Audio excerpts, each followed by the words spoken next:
Oh,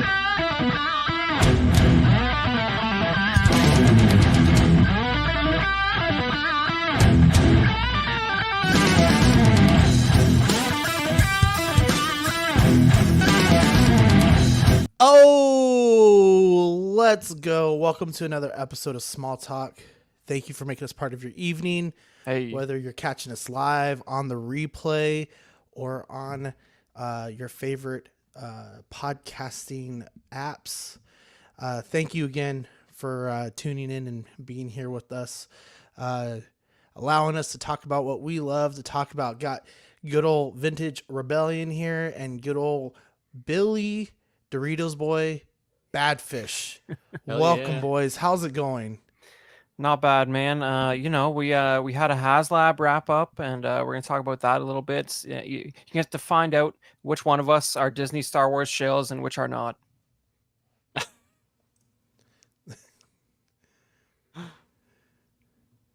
That's right. Are you, Sean? Huh? Are you a shill? Am I a shill? I don't know yet. We'll find out. All I gotta say is it was a pretty hectic week. Geez, Sith scale collector was telling me that the collecting gods are just raining down right now. There were Mark IIIs and HasLabs and freaking The clone Hot Toys. yeah, the clone. And what was the other one? There was another one today. Something Another else. Hot Toys Oh thing? yeah, weightless conversions came out today.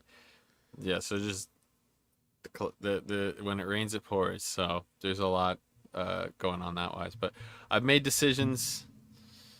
You know, we'll see how I'll live with them. So. You know, Nice. hectic week is right. Not so much for me collecting, but you know, we had a hurricane come through here in Texas and stuff, and it completely put a damper on our beach plans. Went through this weekend, right? This last weekend, and we're supposed to be there on Saturday. Place is still out and all of that kind of good stuff. So we're trying to figure out, okay, is family coming here? Are we going there? And it looks like we might be going there to her parents' house, which is about 5 hours away from us. And they just got a bunch of rain, nothing crazy, no damage, things like that, which is crazy because normally they're rebuilding every like 4, 5, 6 years, and it's bad. Yeah. So, but luckily they didn't get hit. So it sounds like we're going to go there. We're going to stay at her parents' house. And then, if by some miracle they call us on any of those days, then we might try to head out to the beach and see what's going on. But, yeah, What's left of it?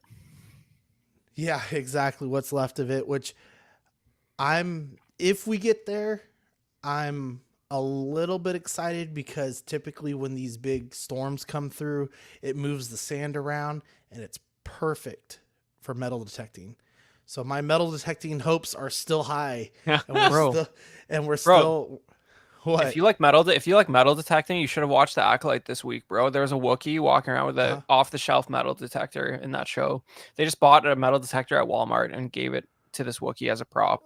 It's pretty bogus looking, but metal detector. I mean, if it's coming from aficionados. Walmart, man, I can't even tell you So part of the story too is my son he's never gone fishing, right? He's like, I want to go fishing. I want to see what's about. So we're like, okay. So we bought him a little toy reel, a rod and reel and stuff, right? And I'm like, well, if we're going fishing, I need to get my fishing license. Walmart is one of the places that can do that. So here I am sitting for maybe like 3-4 minutes waiting for someone to come up to that desk. No one there, of course. Start walking down the aisles. Again, no one there.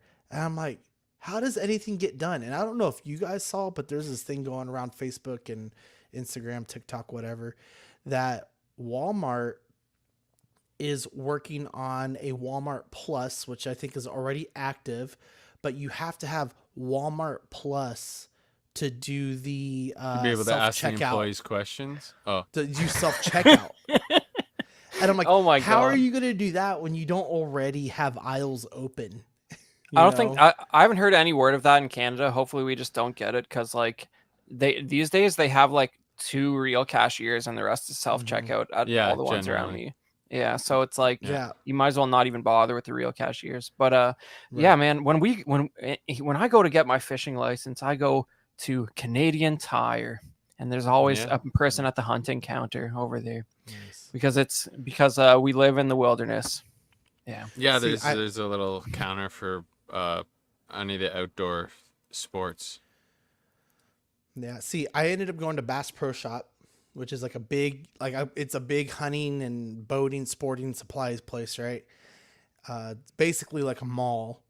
They got an aquarium in there and everything. And they showed me all the options, and I'm like, well, you know what? I don't even know what day I'm going yet. So did you get a hat? I already have one. I'm a coach. I have the big. No, the Bass Pro Shop hat. No, definitely not. Okay. Not that kind of hunter fisherman, everyone has man. the Bass Pro Shop hat. Man, I might as well be the guy with the toy reel, the rod and reel, man. I'm no fisherman at all. I'm actually not bad at it. I've done quite a bit of fishing. Like when my dad used to take us all the time. And my grandpa did too. We'd go up to Arkansas, and they lived on a lake, and we would go to the lake they lived on, and then we'd go to the one that's just down the road. There was they lived in a village. It was called Hot Springs Village, and there's 3 lakes there, about 4 or 5 golf courses, and a rec center, and all that kind of stuff. It was a lot of fun. Go there every summer and have a good old time back in the day. But we do have a not very jam-packed show for you, but we do have a discussion topic today. We also will talk about our 10K giveaway. Congrats on 20K though. We knew this week we got Turtle stuff, WWE Elites, Hasbro, I'm sorry, not Hasbro, HasLab updates, and then some Hot or Not. So let's try to get through some of that. But before all of that, let's go to our 10K giveaway. So again, Big Ol' Fern was gracious enough to bless the CW with a Hot Toys DX22 Luke Mando mint and crispy box Hot Toys for the 10K giveaway. Here is your parameters for entering. Subscribe to the CW and be part of the Ox group. If you look closely at the details, it'll tell you to do the next number in line. So if I entered, which I didn't because we can't, but if I did enter and I was number 50, Chris would be 51, Batchfish would be 52. So please make sure you're doing your orders. You might have to filter it in a way where you see what number you actually are. And then big thing here, if you are international, you will be responsible for postage and any VATs and duties.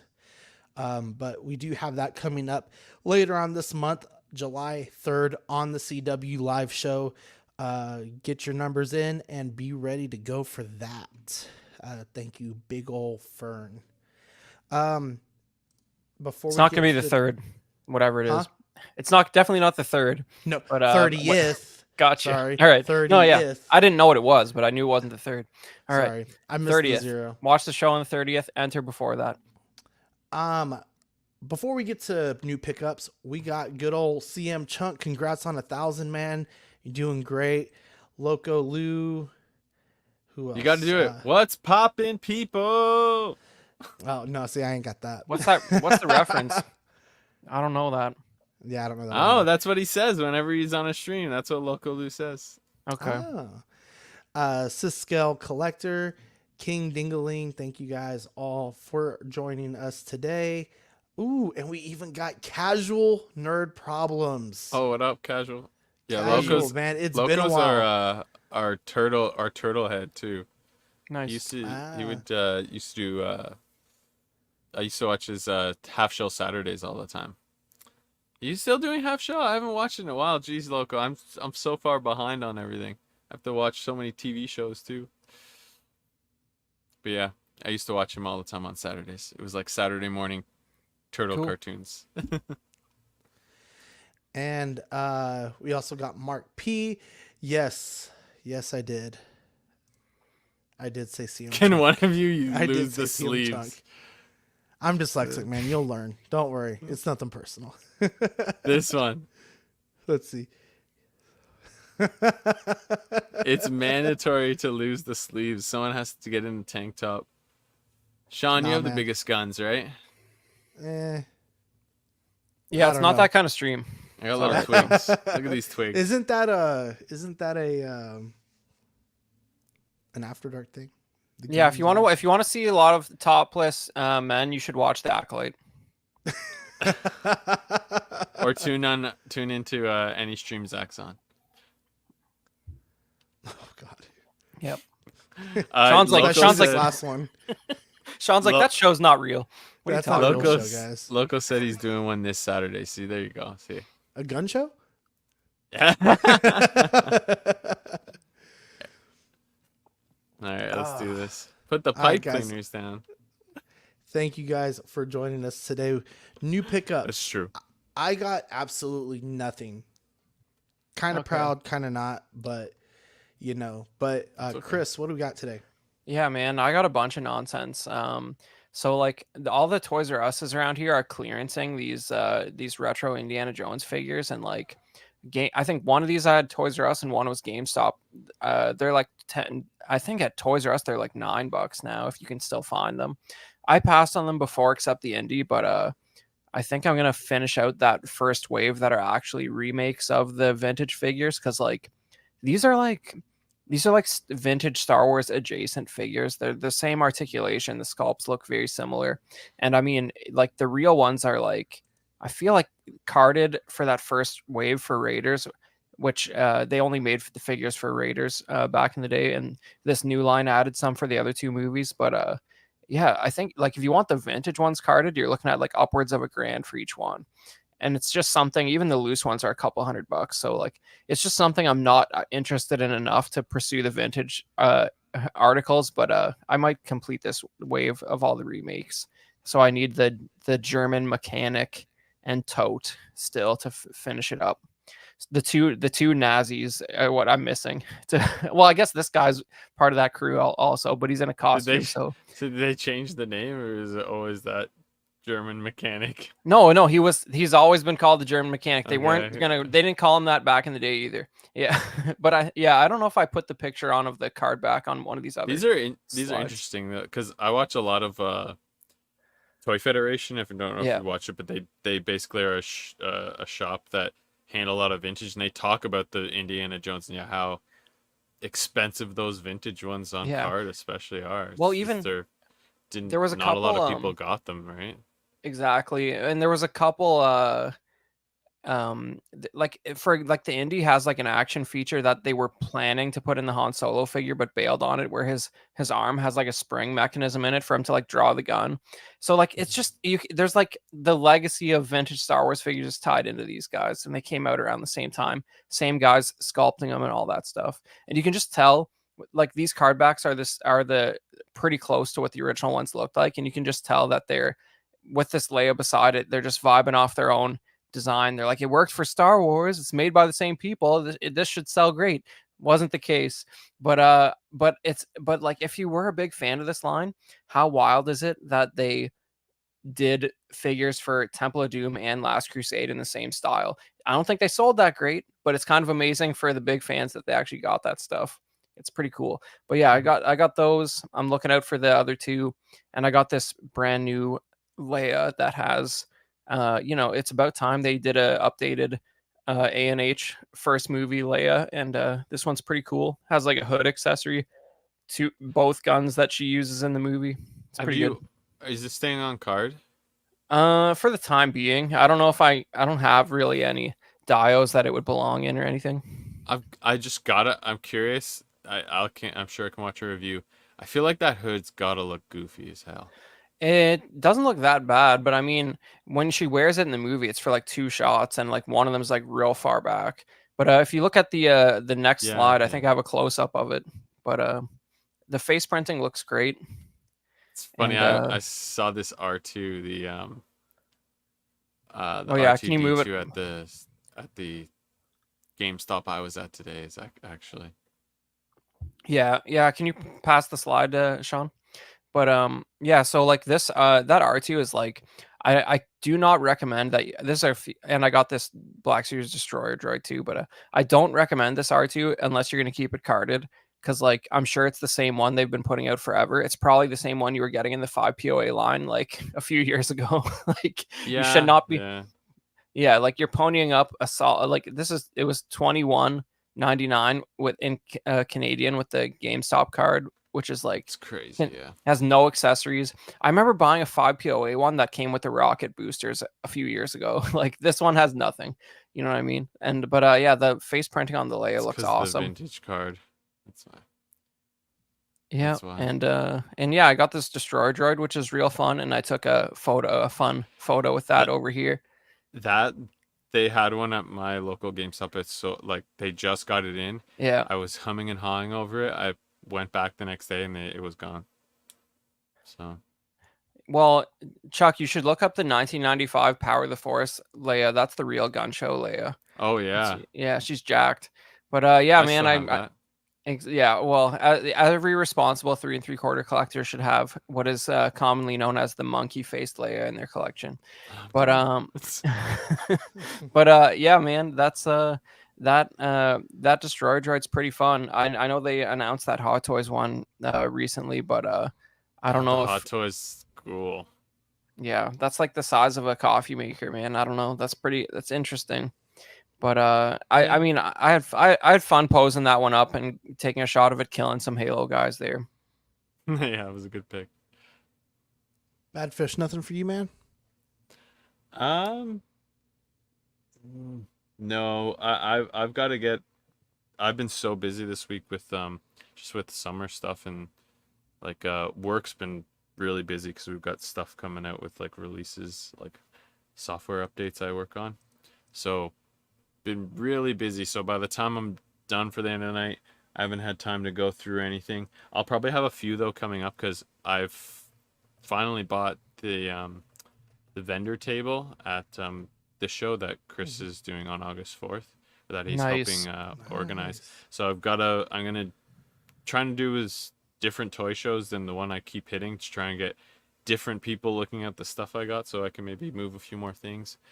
And I'm hoping to get through a few more boxes of Black Series before then. So I've got some over there. I'm looking over at some stuff I know I want to price, and some of them will get opened. So half of them are being sold, half of them are being opened probably. But nice. Because Bad Fish duplicates of some stuff. I gotta somehow like use you to market the show in those Black Series groups where you're not allowed to promote shows. You just gotta post a big picture of all your Black Series that you bring in and be like, I'm gonna be here on this day. Be at this. It's gonna be at this show. Come check it out. Gonna hack the system. Yeah. It's so funny. Yeah, you should be able to do. There should be some sort of workaround with. Yeah, I just figured it out. Or maybe once a like week. If you're a vendor, if you're a vendor, you should be able to. Yeah, you just can't promote the show. I don't know. A lot of these groups you can't promote shows anyway. But yeah, what are you gonna do? Yeah, well, guys, it's kind of a weird rule. I can understand it, but maybe like make a day that you like. A lot of them do like right. A day you can do certain things or promote certain things. Either way. So, like I said, I don't have anything new, but I am on the scramble right now for selling quite a bit of stuff. Oh, you're still doing that? Okay. Well, what'd you sell? Not so much for it's more for a different reason this time, but not going to Disney anymore. A local, no, we're going, we're going some way somehow. So there's two guys on just Facebook Marketplace who've posted a couple of things that I was like, oh, I have to have it. I have to. So I'm trying to sell some things, but so one of those things is it's the WWE Universal Championship, or now the WWE Championship belt, the replica from the WWE store, the gold belt. And he has it for a very good price. And I'm like, well, dang, I was already in the market for one because I wanted to get a new belt for this new school year for my events that I do. And And I saw that, and then not soon after that, another guy posted a really good priced XM Studios Thanos statue, which is the only other Thanos that I ever need is that one, right? Oh, interesting. I heard And this before. yeah, oh yeah, Sounds right. familiar. You're telling me So there's more than one Thanos statue? What oh, there's what's plenty. wrong with the world? Like, do Oh yeah. people need multiple different Thanos statues in the world? Oh A man, year there's a so many year things we ago, need snapped. a year ago, Chris would have said, "What a time to be alive." Yeah. Now Yeah, I'm you're all saying, do we really need this? well, as long as none of them are the MCU version, right? They're all comic No, versions, it is right? definitely comic inspired. Good. That's good. Yeah. But anyways, I was like, well, damn it. You know, if I sold enough, I might be able to fund it. So that's kind of where my discussion topic comes from today. So, has there been a time or a situation that you saw something online and you're like, damn, I have to have it, but I need to sell some stuff and try to fund it as quickly as possible? What'd you do? How'd it work out for you? Did you get the piece? Yeah. All right. Well, the easy one is, I saw in a local classifieds, a guy posted the Sideshow premium format Force Unleashed Shock T that I got back here. And he had that one and the Darth Talon, the two most offensive Star Wars premium formats ever made that will never be made again. Highly controversial pieces. And he had them both, and he was local. And I was like, it's meant to be. So I peeled off a few vintage Star Wars items. I think I sold the but there's like vintage Kenner die-cast vehicles. They're like small scale, like they don't really fit in with the 3 3/4 line. And I peeled off some of those. And believe it or not, that stuff holds value pretty good. So 3 basically Hot Wheels cars paid for those 2 premium formats. Nice. It's yeah, it's interesting, but I didn't make a lot of money on them. I just basically just held them for a while. So I didn't have them long enough for them to go up a lot, but that vintage Star Wars stuff retains value pretty good, man. CM Chuck, why are they so rare? They're not, well, all premium formats are limited editions, numbered editions, right? So like it's just that, but I think one of them, I think the Shock T was like 1,200. I don't know what edition sizes they do for premium formats these days, but I think it's higher than that. Yeah. But they're just not how Disney would like to represent Star Wars anymore. So you're not going to see stuff like that. Yeah. Yeah, it's very revealing, basically, version of them. But with did you say you sold some Hot Wheels? Sorry. No, they're vintage Star Wars die-cast vehicles. So like they're not Hot I know Wheels, which ones you're but talking about. yeah, they're like the size The of Hot vintage Wheels. ones. Yeah. The harder one to find is the Millennium Falcon, right? I mean that one's popular. It's in a box. You might pay. You'll pay over $1,000 for the Falcon in a box. Yeah. It's up there. Yeah. Was it one of those things that was really hard to let go, or? Well, I mean, it like not really, just because it's sort of like adjacent to the 3 3/4 line. It's sort of like a random thing Kenner did only for the first movie. A little bit into the second movie, they just sort of dropped off that diecast vehicle line after a while, and it didn't super fit in with the collection anyway, so it wasn't that big of a deal. It wasn't that challenging, really. I hate to make it sound easy, but when you focus on the vintage Star Wars stuff, it's easy to just peel off the odd piece. Chuck, just search premium format Shock T. I don't think there's an episode A's, 3. Right? Yeah. SHAA. Yeah. K space TI. Yeah. The other one's even Shock more T. offensive. You don't need to look at the other one. Yeah. Who's the second one? Darth Talon.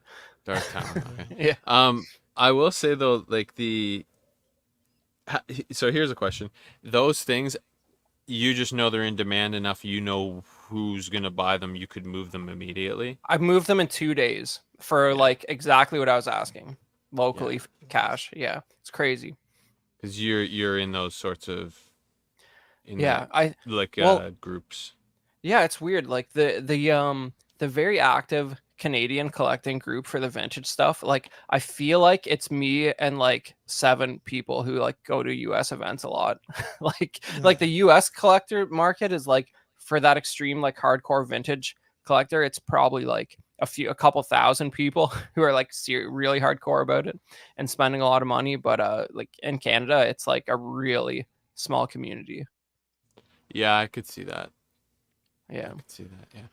The yeah, because for that would be my thing. Like it's yeah, I could sell something, but how can I sell something quickly enough that I could pay for, like, I could think of a bunch of stuff I want to sell for, um like I was saying, there's when it rains it pours, that the multiple things I would be interested in came available from waitlist opportunities and whatnot. And if it wasn't for one or the other thing, I probably, if I could like sell something, there's probably some stuff I could sell really, really quickly, but it's probably Yeah. stuff I wouldn't want to sell right now. Yeah, that's the thing, right? Like Sir, don't get it twisted. yeah, Like those diecast vehicles, like I will probably never stretch to rebuy them again in my life cuz like, they're like at this point they're like a couple grand each. It's like I had them, I'm over it. yeah, Yeah. and you can Yeah. get now. So the stuff I'm want to sell, I could take away my point. You could get those things in a much cheaper fashion. And what I'm, if I were to sell like a hot toy or whatever, I could buy that again. It's not like it's impossible to find again. But like if I had, say, an in-demand hot toy, even when the price of a hot toy goes way, way up, I don't usually think about selling them because I have them in my collection because I want them.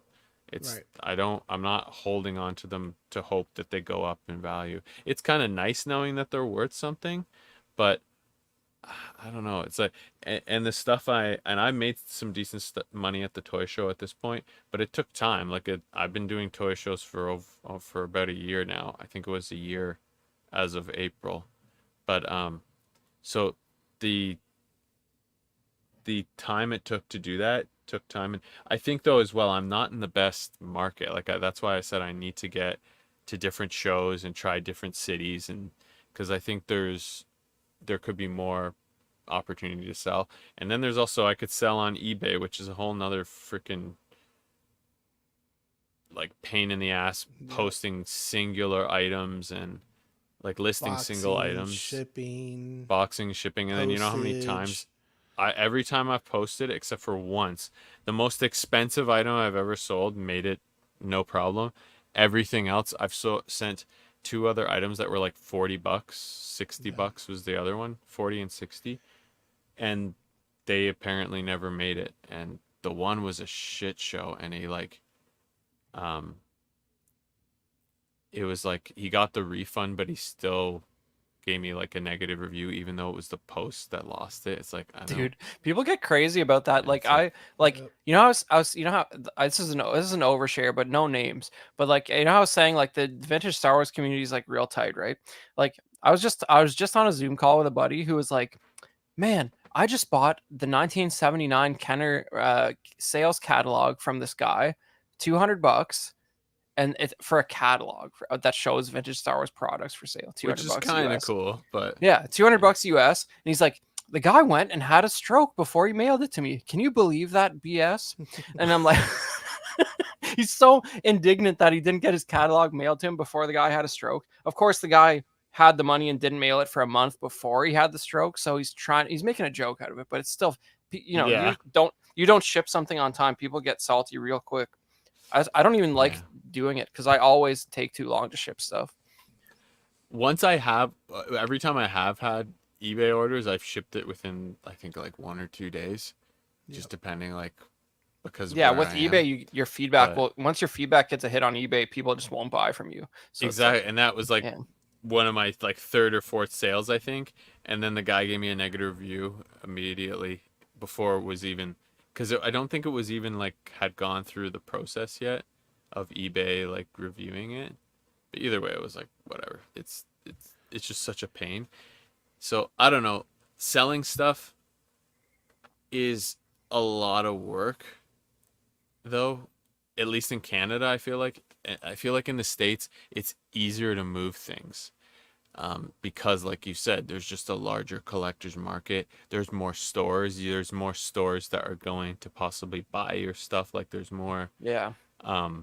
like toy stores that will take in product that you might Yeah. have. They might buy collections. Yeah, man. Well, There's that's very the few of those here.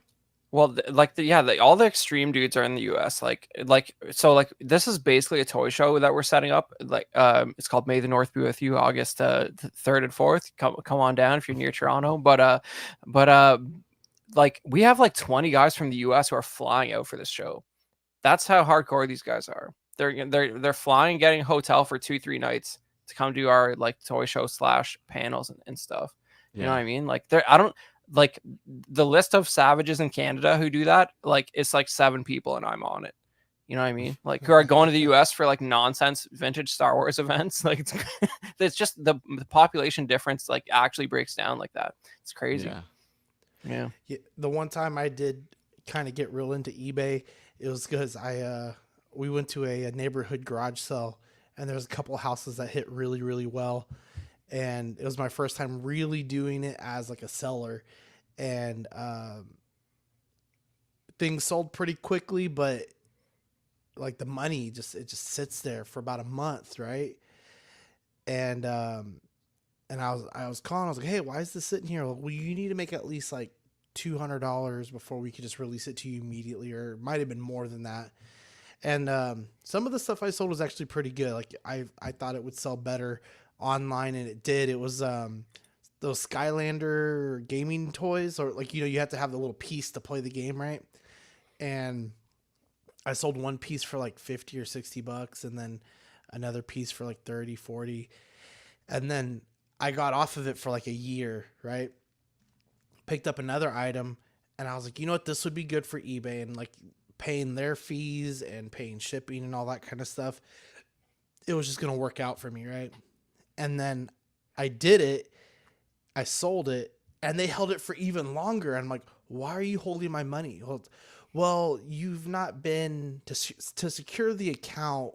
We wanted to make sure that this was actually you doing the process, or you doing the thing. And I was like, come on. I haven't done it since. Like, I hate, like, if I had the time to sit there, post all day, go and do the shipping, wrap everything up, and go, you know, send it to the post office, schedule it for pickup or whatever, you know, then you have other options. We have other options too. Like I've thought about posting some stuff on like, you guys have Craigslist still or no? I haven't used Craigslist. I don't think it exists anymore. But 5 or 6 years. Yeah, but we have a version of that basically called Kijiji, and it's kind of like a where you can post. I bought Black Series off there years ago, and you can still find them. And I mean, hell, I'm just trying to get rid of a lot of this stuff, so I'll post at this point. I'll post it on there. And my point is though, you have things like Mercari, which did change recently, but they switched back. I feel like you have maybe some other options. Whatnot is another thing. Whatnot. Now that's also a lot of work because you're doing a live stream, getting people to try and bid on items, or I think that's how it all works. And I think you can also just set things as, okay, this is $10. Does anyone want it? If not, move on, sort of thing. But you still find real way, gems. I feel like there's more options in the yeah. US for selling. People have hit real well on Whatnot. Yeah. Well, but like you're talking about Kijiji, like my buddy just found like an insane lot on Kijiji, like of vintage stuff. Like that's what I'm saying. People post there still for like for real cheap. Like I don't know if you ever, there's like a Canadian Death Star playset for the original vintage line that did not come out in the US. It's like a cardboard like half dome.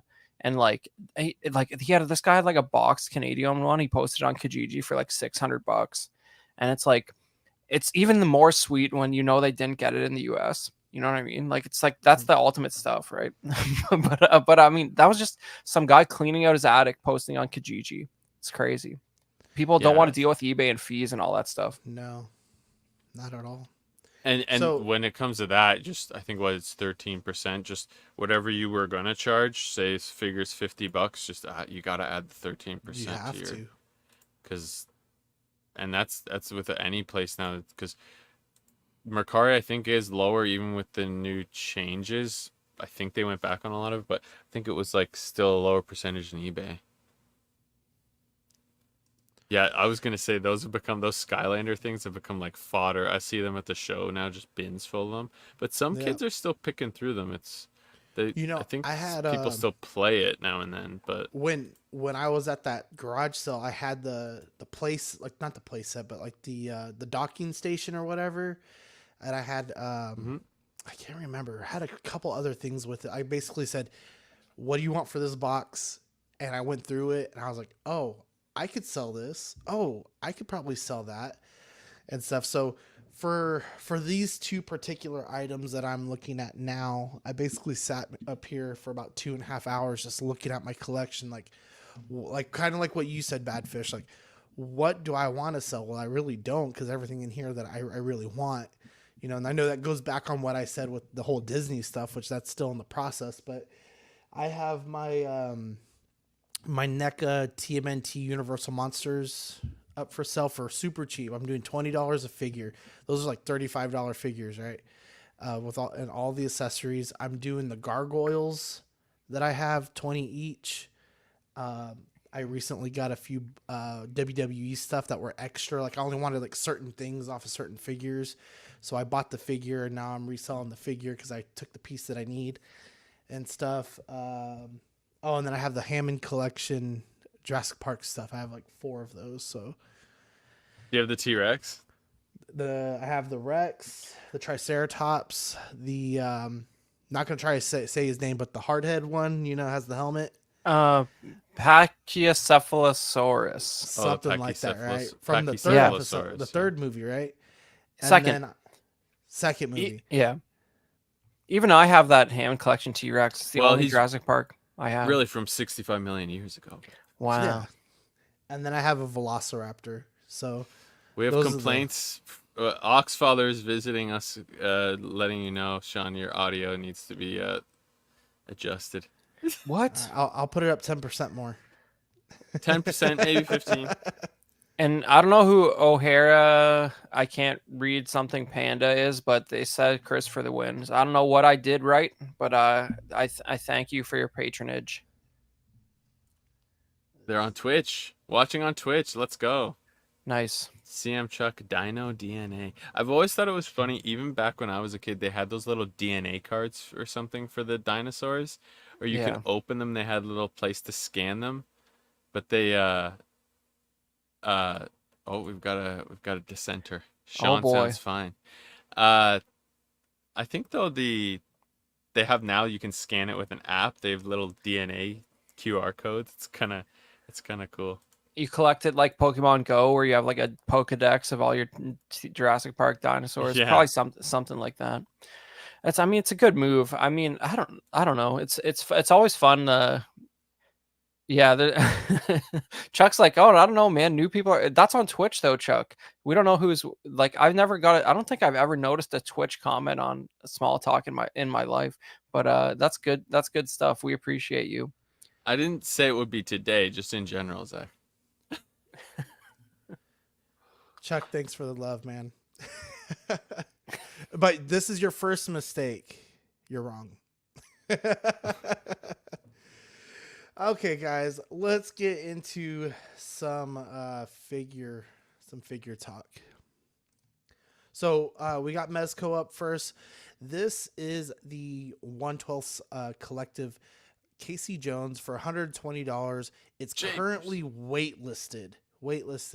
All sales are going to be final on this item, and it's looking at shipping about 6 to 8 weeks after SDCC 2024. So be patient on that. And I really like this. I think it looks really cool. I mean, if the pictures say anything, there's some cool articulation on this guy.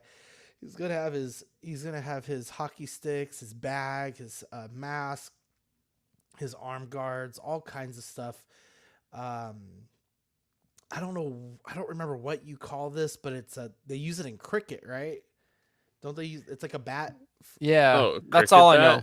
Yeah, it's just a cricket bat. It's just a cricket bat. and he's gonna have his regular head sculpt. Don't quite like that, but I'm not really sure why you would display it with It's that head. Casey Jones. You're gonna show him with the hockey mask. Yeah, you gotta have the hockey mask. So 3 different head sculpts, including the one that's on the figure. Several hands is normal. The base looks really cool. Has the hockey sticks and his mask with his hair poking out of it. Cool color on that. Several bats, wooden bats, a broken wooden bat, steel bat. Wow. Golf club. All the sports tools. I love this. Right? I do love Hockey the stand sticks. too. On the previous slide, like Yeah, you don't really see. I feel like companies don't let them do this sort of stuff often. Like, it's like a sports logo for Casey Jones. I don't know. It's like they would normally just slap a Turtles logo on there or something. What's up, I don't know. SpongeBob? It's cool. Hey, But man. MEZCO, yes, welcome Thomas. SpongeBob. MEZCO always has really cool freaking stands though, or not really cool. They're very stylized. they're always right? Like, stylized, yeah, or style. They pop. But anyways, so you also have his bag that he holds. He's got like a denim bag. jacket. The bag is cool as hell. Yeah, all the stitching on that. Look at like it's all kind of like worn and. It's torn up. soft goods, right? Oh yeah. Which is kind of scary. That thing's gonna flake to hell, right?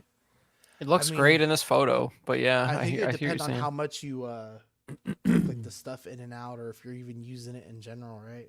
You got to look at the photo with him wearing it. Do you have that? Yeah. Him doing this Like doing with some of all the these shit moves. in it, you Yeah. can't really see it here. That's a half decent one. With all the gear in it, oh man, you gotta have that on him. Because that's how he goes around. That's how he goes and beats people. He takes out different weapons from the hockey bag. So is the whole point behind his modus operandi that if in case the cops do get him, he doesn't get busted on the firearms charges? Like he's just beating people up with blunt objects. Maybe. I think he just doesn't like guns. I'm not sure. He's just also like the way I think of it in like the movies when he's introduced, he doesn't like using guns just because he'd rather hit them with his hands or I wouldn't expect it in the stick. I wouldn't have expected it in the 90s movies, but the early like Eastman and Laird comics have a little bit more of an edge to them, But I don't know about his first issue. I don't know what his debut was like. I'm ignorant of that stuff, but yeah. I'm not. I actually don't know that comic set. I'm more on my introduction was the movies, and I always thought of him as like he played hockey or played baseball or / both of the sports. I see him as a hockey player, and he just was tired of crooks, so he took his hockey bag and started beating them with his gear that he had in the closet. There you go. That's how I saw it. He's like a vigilante Jason Voorhees. But like the man. Punisher, yeah. It's good stuff. Chuck says he has the same backstory as Bruce Wayne, basically. That's how it is. Oh, parents were okay. Yeah. So here's I will say $120 did make the price kind of jump out at me. We were talking earlier the Holothons. There was an exclusive Casey Jones from the Eastman and Laird comic style line they're doing, and I saw it at GameStop today. It was $45, almost $50. I was like, God damn! And they knocked it down to $39, and now I was like, it's kind of cool, but even that I was like, I don't know. And it came with quite a bit of stuff. They actually have quite a bit of accessories, but after seeing the bag and everything, it is kind of cool. If you're into these, I think that's where you need to have some sort of focus on it. But I just like it because it's off the wall from the Turtles. Like, we've seen so much of the you're Turtles. quieter now, Sean. Like, am I quieter? Yeah. Don't just pull the mic in. Don't be adjusting levels. Yeah. No, I'm done with that. Does this sound better? I think you're good, yeah. Yeah, it does. It's off the wall, you were saying. Yeah, it's off the wall, and it's not like the Turtles that we keep getting. Not necessarily from MEZCO, but like just all of the companies that have done Turtles over so many years, right? You might get like a regular toy version of a Casey Jones, from like a Nickelodeon cartoon or something like that, but nothing that's like his actual, like as close to an adult TMNT version that we would normally get, right? Well, yeah, exactly. And Chuck, Chuck's bringing up the hockey sticks again. I think the hockey stick looks a little underscaled. I'm not gonna lie, but it's made by an American company. If you show when he's holding it, it just looks a little like maybe it's like a youth hockey stick or something. He's the coach of the team, and he just took the It's oversupply from the definitely closet. short, which is fine. It makes it more feasible for melee combat, though, right? Yeah, he You modified want something shorter, yeah. You could cut it down, yeah. Did he actually, after watching Slapshot, is that actually the story? Because I gotta know that. But Lane Kramer, welcome, and he's looking at me. I think I know why. So, What did you do? oh, nothing bad. But John Boda Okay. Lane. But yeah, a Canadian would definitely use their hockey stick in this manner. Just watch any what is that movie with Happy Gilmore? Goon? Have you ever seen the movie Goon? Oh yeah. Oh no. Just I just thought you were watch gonna go that. Happy Gilmore with like the hockey stick and the golf. Pretty much, yeah. That why do you think there's fighting in hockey? We have to get our aggression out somehow over here. And you can hack someone with a hockey stick and then say sorry after. And be like, what? Yeah. I haven't thought about Stifler in a long time. What's that guy's name? Yeah. Sean something. Yeah, the actor, Sean Yeah. something, yeah. The Goon. That's gonna bug me. I'm gonna have to look him up. All right, guys. Moving on. Yeah. while you're Sean looking William that up. Scott There Yes, you go. Sean William and Scott. Jay Baruchel. That's who's in it too. Yeah, definitely Nice. check that out. O'Hara's on top of it. All right. There so you go. Trivia Thank night. you. from look at this. from NECA, we got the TMNT Mirage Comics version of the Turtles, 7-inch scale. They're gonna be about $38 each, due out in October of this year. You're gonna get Leo, you're gonna get Michelangelo, you're gonna get Raphael and Donatello. God, these are so I think cool. these look great. I mean, just like the God battle damn it. damage on their Dude. shells and I've been Casey I Jones was mask. Yeah, and that's nice. I was in a comic store today, like the best one in the area, and they had like back to the first wave of this line, and I was like, but keep in mind, I own no Turtles anything, and like man, I was tempted by some of this stuff, seeing it in person again, and like some of the villains and stuff in the first wave got clearance pretty hard around here, but like Yeah. this stuff's tempting, man. I don't know, this like.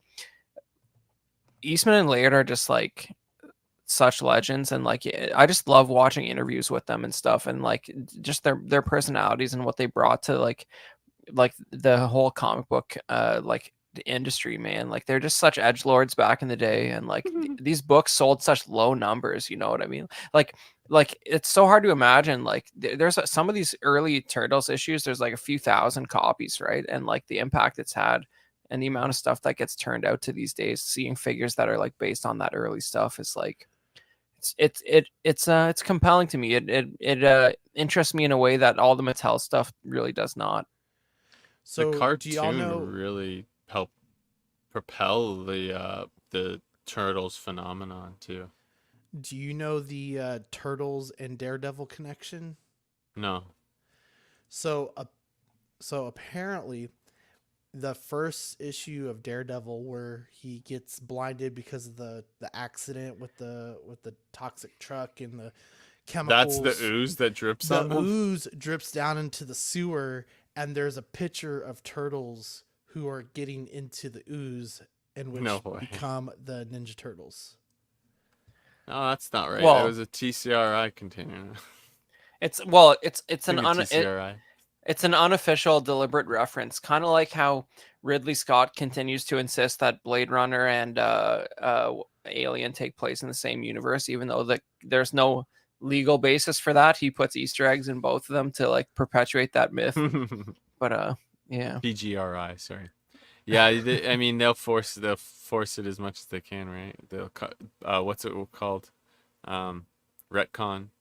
Retcon it. That is cool though. I've never heard of that before. But Thank you, Sean. this is before retconning was even retconning, right? Like you're talking about the first issue of Daredevil.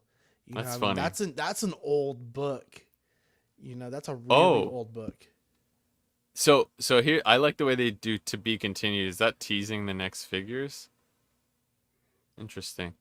In the bottom Oh, right of with the shot. the Yeah, it's bottom got to right. be. Yeah. So I that's actually this is the line I was talking about. This exact box, the Casey Jones was at the GameStop I was at today, and man, it was tempting because I honestly kind of was thinking about getting these because these were in a 4-pack not that long ago for an SDCC exclusive or something like that, and everyone was scrambling over them. And there were I think 180. What are these per each? You said 40? 38.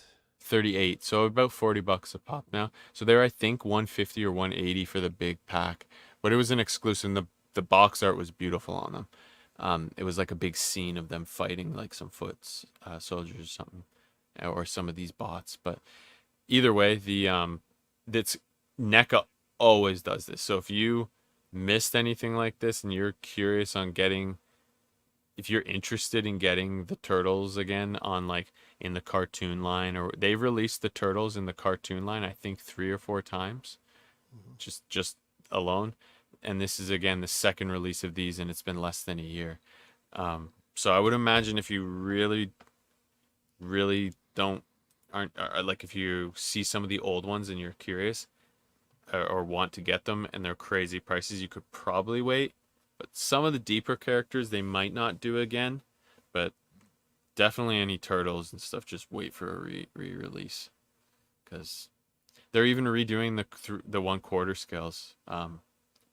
The movie turtles that everyone was free. They used to go for a lot of money, but I think I don't know if they're already done the pre-order, but they're coming again. I know that. But this is really tempting. And the weaponry they all come with. This is what I was saying. Even the Yeah. accessories for these are really cool. So this is tempting to pre-order because it's fucking turtles and they're so stocky and like muscle, like stout looking here. It's cool. They're cool design on these ones. You think these could be the best turtles yet? I still think the movie turtles are the best.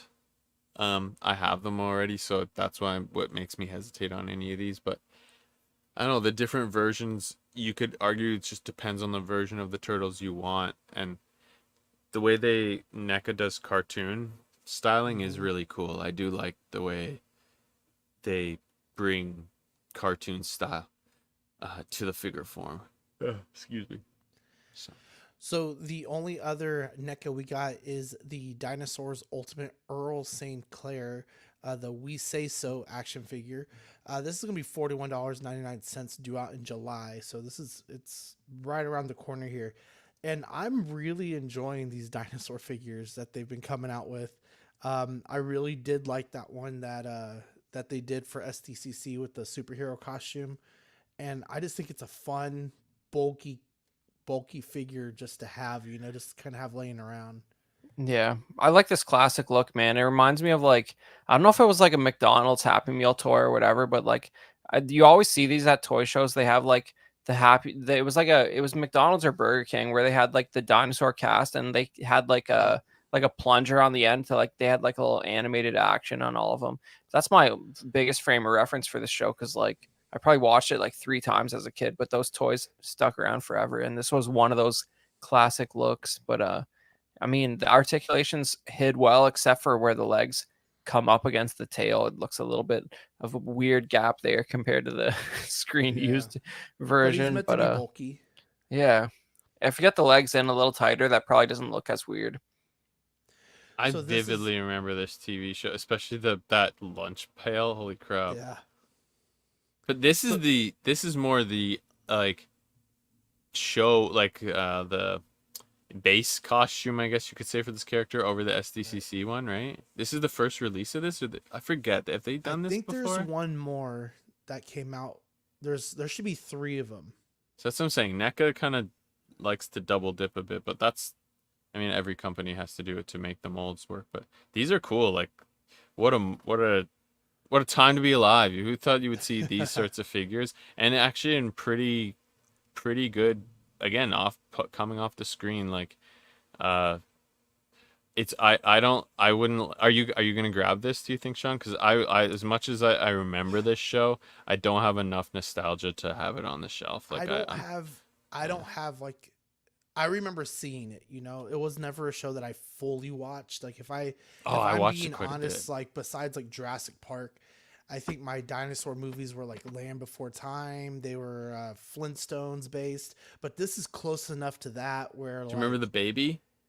oh yes, the baby's awesome. Yeah. So like, I watched this I think a decent amount, but not enough nostalgia to put it on the shelf. But I really just like cool. it because it's different, you know. Like Yeah. Yeah.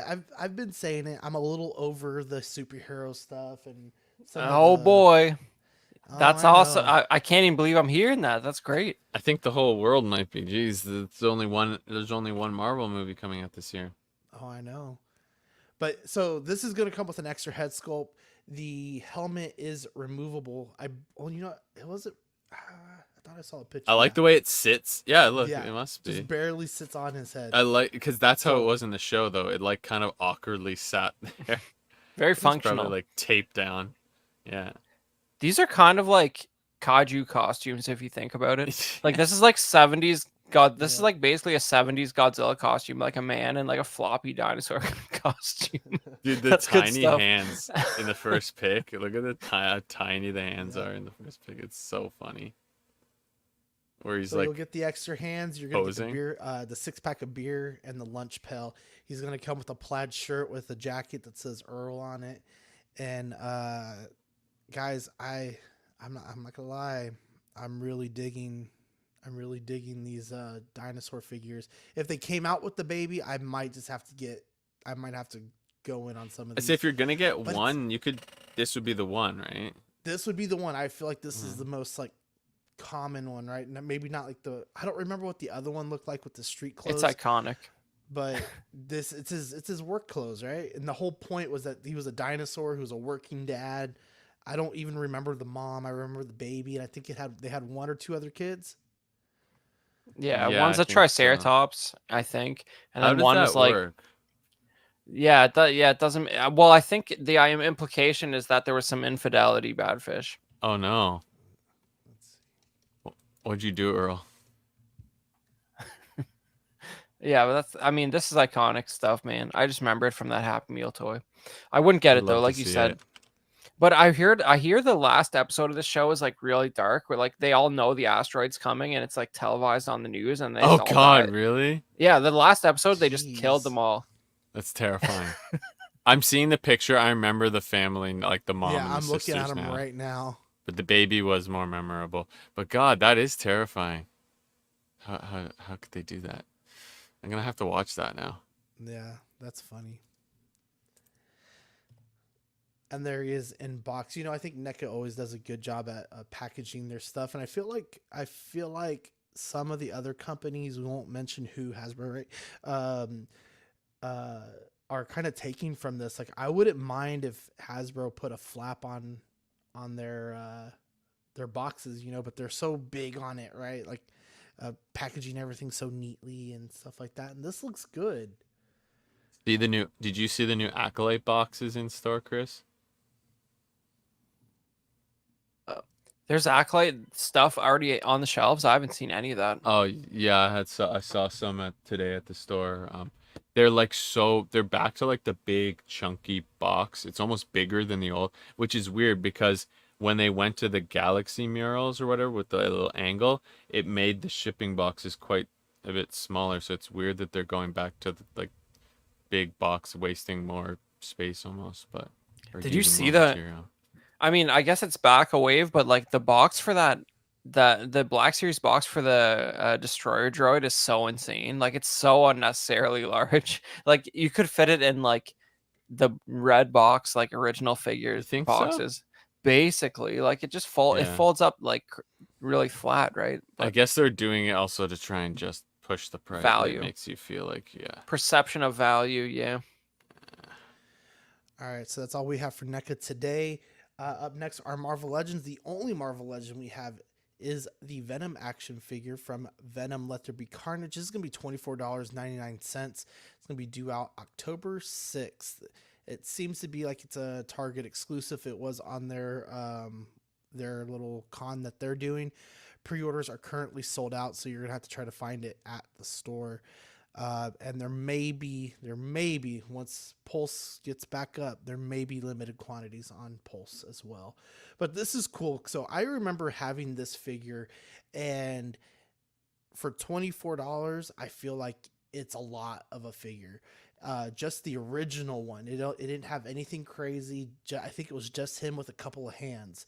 On this one, you're gonna get the head sculpt, and you're gonna get his little tentacle Venom tendril guys. Which is more than what you had on the first one. Regardless, I think this figure is just it's gonna sell out, and people are gonna pay some cash for it. Maybe $40-$50. I don't know if any higher than that. But I think this figure is awesome. Doesn't look much different than the original, besides the extra pieces that you get here on this one this time around. What do you guys think?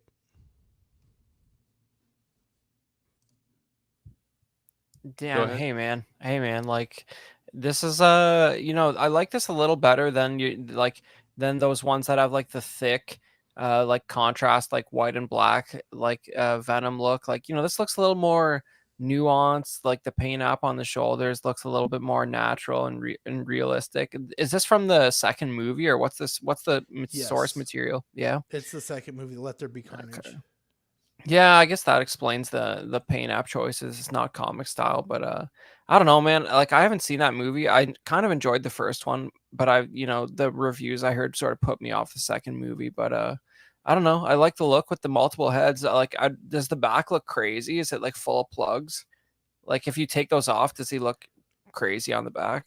I don't know. I'm not sure, and I was trying to remember if the original one had the plugs also. No, it didn't. I don't think so. I'm pretty positive. I think it'll be like a little backpack piece. You know? I guess you just leave them in, and because you're gonna pose it and display it on the shelf facing forward, so don't worry about it. But yeah, man, I don't know. It looks pretty cool. I'm into it. Yeah, I'm pretty sure this is exactly what it came with, hands in them head, for the previous one, just not the tendrils. Right. This is the weirdest time. When did this movie come out? Like, I gotta look it up. Why is this coming out now? Is the weirdest. It must be 2 years old, right? That's like the Woody Harrelson one, right? 2021. What? The second movie's that old already? The second movie? It came out in October 2021. Maybe that's what it was the end of the year. Because it was the end of the year, yeah. I was gonna say maybe it feels, but that's freaking. That's the weirdest thing for me. I think this is just giving people an opportunity to get the Venom that if they wanted this like chunky Venom. It's like the first one, they might have just gone off of concepts and they did a really good job at it. And then this one's like, okay, now we could throw you a little bit more. I sold this at a toy show, I'm pretty sure, because I've got the deluxe, the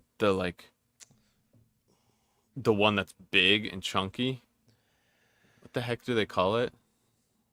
The deluxe, is it Monster Venom? Monster Venom. Well, I guess it's called Monster Venom, but the BAF or just the regular deluxe? The regular deluxe one that they released. Okay. That would awesome. Be the Eddie Brock version, because I think the other one was Matt Gargan, I think. Yeah, this one's awesome. Like, I think if I'm gonna have a Marvel Legends Venom, I want to probably keep my Spider-Man, and the only Marvel Legends I'll probably keep is one shelf of Spider-Man with some villains, and then the rest have been sold or are being sold.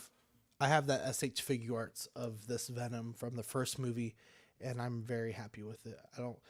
If I get this, it'll just be because I'm bored and I want one to just mess with, like the SH one I'm not going to mess with. Did you see the Hot Toys? Somebody painted the in the chat today. No, I didn't. Someone painted on the Hot Toys the white spider on this version, and it looks awesome. It's from Unreal Toys, I think. Mm-hmm. I'll check here on Instagram, and man, it looks amazing. if they did that with if they re-released it, it would sell really really well, I think. All right, guys, we are flying through the show. Not a lot of news, but thank you for sticking with us. Thank you for making us part of your day and hanging out with us, however you're watching or listening. We are going to jump straight into the Mattel WWE Elites. And on this one, they're all Ultimates figures. So it's like the step up from the Elites, right? So these are going to come with way more accessories, things like that. 3 figures on the show today. So this one is the Outsiders, Scott Hall and Kevin Nash WWE Elite figure 2-pack exclusive to Ringside Collectibles. The 2-pack is going to be $78.99. They are currently on back order for late September on this figure. And you do have an opportunity to order these separately for $39.99, but these guys come stacked. Just like these concept pictures right here, the I guess like the show pictures with Scott Hall and how like they put all the like, extra little hair on him, and then even Kevin Nash with his beard and stuff, the old school the chest hair, style. isn't? Yeah. I mean, I think that's real creative. Like, you don't really see a lot of that. Photo real chest hair. Yep. That's what I was saying. These WWE figures, they always do something like kind of interesting, tattoos or like soft goods. And dude, that shirt is hilarious. And that's they hilarious. come stacked. So each figure is going to come stacked. Kevin Nash is going to have 2 extra head sculpts, 2 t-shirts, his vest, 2 extra hands, and a championship belt. And Scott Hall will have 2 extra head sculpts, 2 shirts, his jacket, 4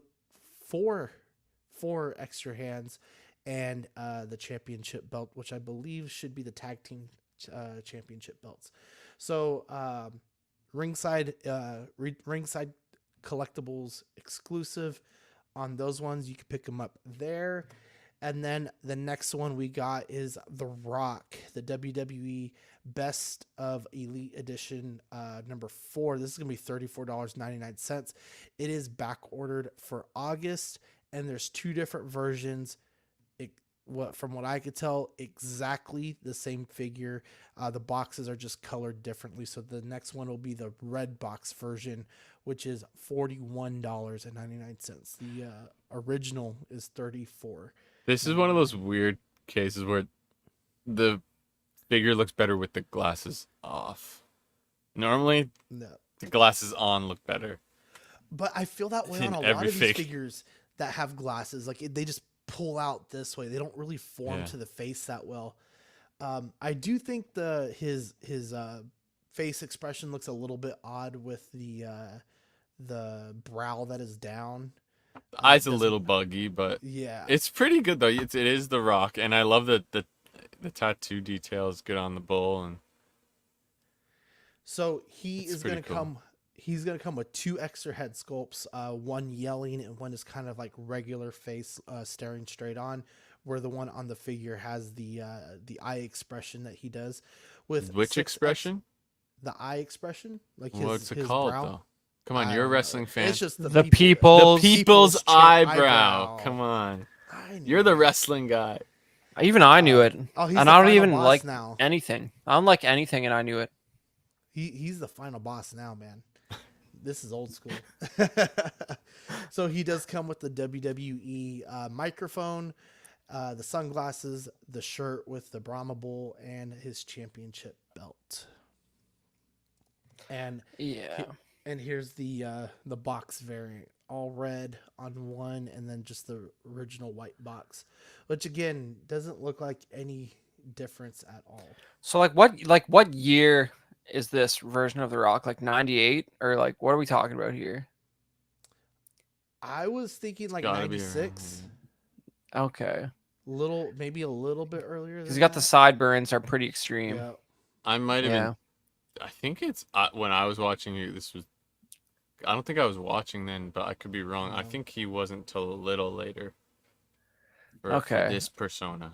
96 has to be like about as early as it gets, right? For him and WWF. I can check. Yeah, I don't know. I want. Yeah. Yeah, this looks early. It reminds me of his look on Star Trek: The Next Generation, which if you've never seen that, you should search that clip. It's pretty I'd say funny. this look was more like 96, 98 maybe. He was Okay. in earlier than that. He had like the blue straps on his arm with kind of like the tassels. Yeah, and he's stuff. doing totally different look before. So, right. That's pretty fun. What's this? So the next one we have is Batista WWE Best of Elites Edition 4.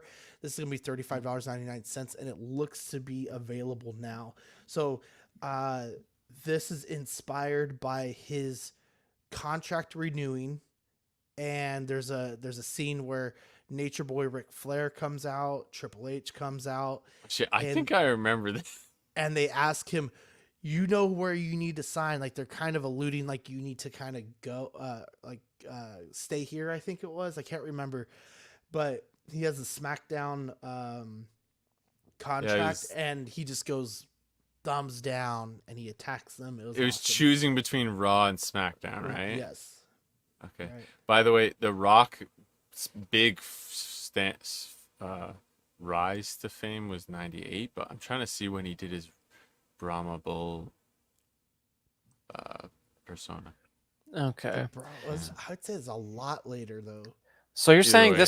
this thumbs down pose is referencing a specific incident. That's cool. Yeah, they were in the ring. He was there, and he's like, "Oh, I know you're right. I know what I'm gonna do. This and that." And then he just turns down and goes like this. I love it when the guys doing the product photography like actually know their stuff. That's good, man.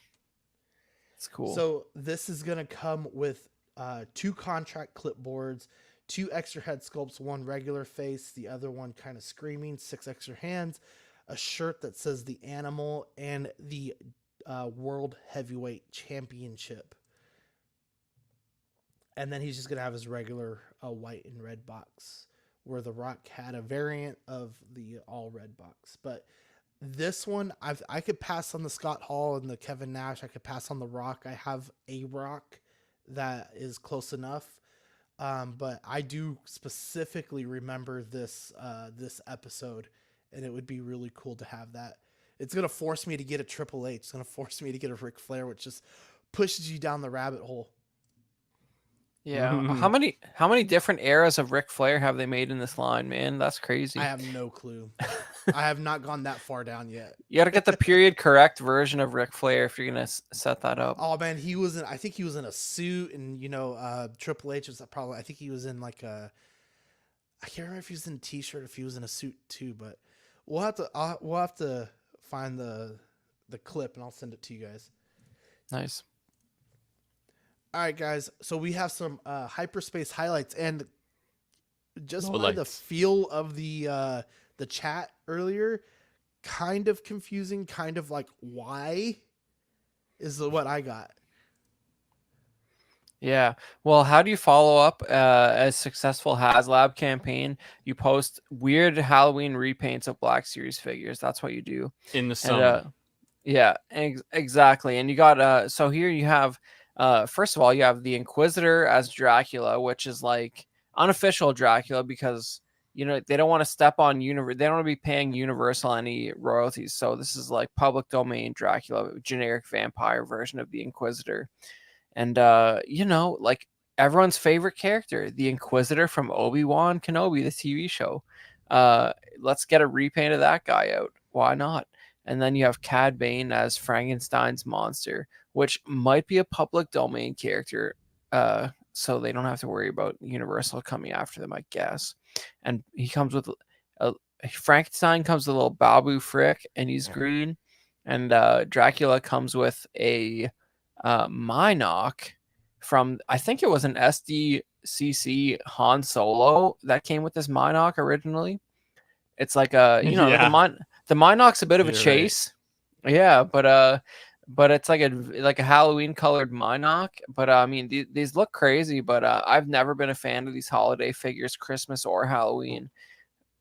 I don't know. What and why they call put it Cad Bane with a staff? Yeah, because they don't have regular blasters on this line for some reason. Yeah. The Although weird thing is that they don't even call it Cad. They call him the Inquisitor, but they call him a Duros, which is his species. he's That's a not Cad Bane, that's why. But yeah, okay. but But he's the Inquisitor. but but credit where it's due, like they gave him like one of the like electro staff things that's like kind of like what the General Grievous's bodyguards have, and like it does look a little bit like the like Tesla coil type stuff you might see in the original Frankenstein. Like, yeah, I see what they're doing there. It's not, but that stick that Dracula is holding, that might be like an Ewok staff or something. That I'm not sure if I understand what's going on there. I don't know. They just it's summer. Why are you doing this? I don't like, know. is that Just wait a bit to release this. That's all I have to say. Yeah, like, is it supposed to be a stake? Is it supposed to be a cross? Like, what's the reference there? I don't know. But these were coming in some form, but I didn't think like this. Not like this. But they're I don't know, man. Yeah, it's embarrassing. I don't like it. I would never buy it, but to each their own. But I wouldn't buy a lot of things. It's like when you look at the clone they did last year with the skull on it, that was actually kind of cool. But well, if you think that was cool, this Cad Bane does nothing for you. Like, forget the Dracula. Like that's not even a Star Wars character, the Inquisitor from Obi-Wan. But like, the Cad Bane looks kind of cool. Well, he's like, from Rebels. Yeah, but but this version of it is like the nerfed, goofy version of the Inquisitor. But but I mean, like, I think the paint apps on the Frankenstein Cad Bane are like that. Those stitches on his head must be just photo real printing, right? Because like there's no sculpt details there. No way. Yeah. Either way, it's just weird. It's weird. Yeah. Yeah, and I just put this slide in here because Yakface was reporting that the TVC Jabba is starting to ship out. Look how beautiful it is. And for people who bought Jabba's throne room, which was sold as Boba Fett's throne room, but came with Bib Fortuna on the throne, this is what you've been waiting for a year. And I wish I knew what episode number it was, but you could see me opening up Bib Fortuna's throne room from a hotel. An old Small Talk episode, if you can find that from like a year ago. But this is a cool set. It should come with Ula or Slave Leia, but instead it comes with 8D8. What can you do? Because 8D8 never was allowed out of Jabba's droid torture dungeon, so I don't know why he's standing on the dais there. It makes no sense at all, but it's current year, so you get 8D8. And but I mean, look how good Jabba. I thought he was in the background. He stays in the basement. He stays in the basement. But there's Badfish, I wish I could award you points like Zach does on the main show, because there's a droid that's almost exactly like 88 with a different head who's up on the main floor. But very close. But yeah, man, but look how good Jabba looks, man. This is 3 3/4. The deco on the throne is great. It comes with little pillows and stuff. This is good stuff. He's got his hookah, which they allow a smoking device, and a 3 3/4 Star Wars Disney figure. The price on this wasn't crazy either. It was pretty good. I don't remember what it was, but I have been promised one from a local vendor. I did not pre-order it, but I'd love to see that it's sold out. It's good. Look how beautiful it is. I would check Hasbro Pulse, but their site has been down since the 10th, and will be down until the 12th, including the 12th. So. And and they put out the Black Series version of this real recently, and it's extra confusing because the Black Series has TVC style packaging, like the retro packaging, and but it doesn't have the base. Like it has the part with the hookah, but it doesn't have like the stone block. So like it's just for the people who don't know, who get their scales confused, there's not a lot of Black Series stuff that has the Kenner style vintage packaging. A small handful of things, like I think there was like a Wampa, maybe not a whole lot. So it's weird that they did that with that Jabba, but he does not have the base. But otherwise it's pretty much the same Jabba scaled up or down. Oh, they used it on. This is an old sculpt, but it's still pretty good. Yeah, it came with the barge. I'm sure the paint's a little bit different on this one, but it came with the barge, and even earlier than that, it came with a Rancor way back in like 2013. I have that Rancor right there. Nice, but in that the version box. didn't. Yeah, but that didn't have the throne, right? It's just the Jabba sitting there, I think. Yeah. Yeah, the SDC. Yeah, the SDCC Well, Jabba as well, and then they reissued it on its own, and then yeah, they've done it again. yeah. I mean, the SDC set, DC set. I think it has FET in there, right? Or a carbonite block or something. Like there was something exclusive to it for a while. I'm not sure now. I'd have to check, Yeah. but it's been a I while. mean, I think unless you have it sealed, they've reissued everything in that set by this point. Like because they put out Han and Carbonite on a Black Series single carded thing.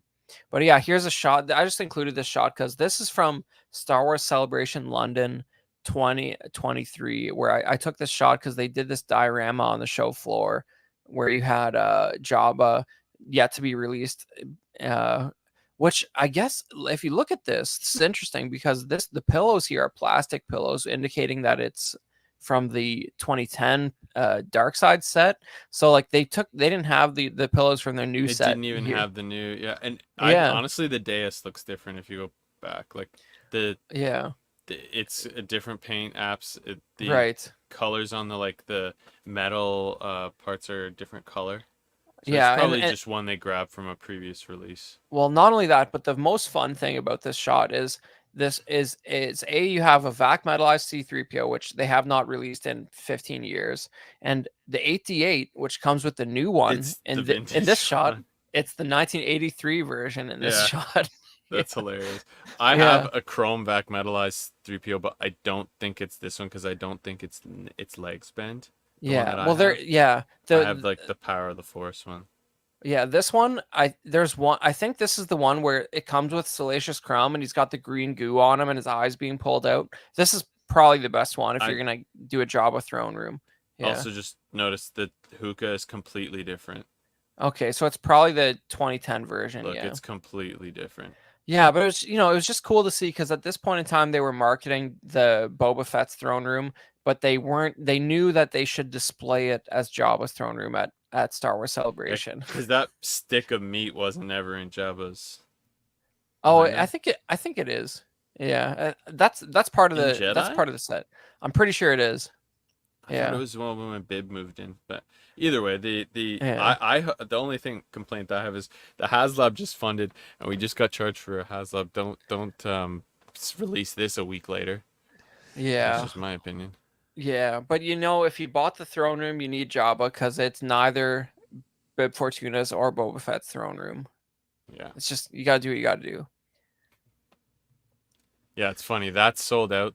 The dais and Jabba is sold out, but not the throne room with Bib. Yeah, it might now though that Jabba's starting to trickle out. We'll see. All right, guys. So the HasLab just wrapped up yesterday, right? 14,604 backers, just a little shy from the last tier, right? Okay. Both of you backed the basic version.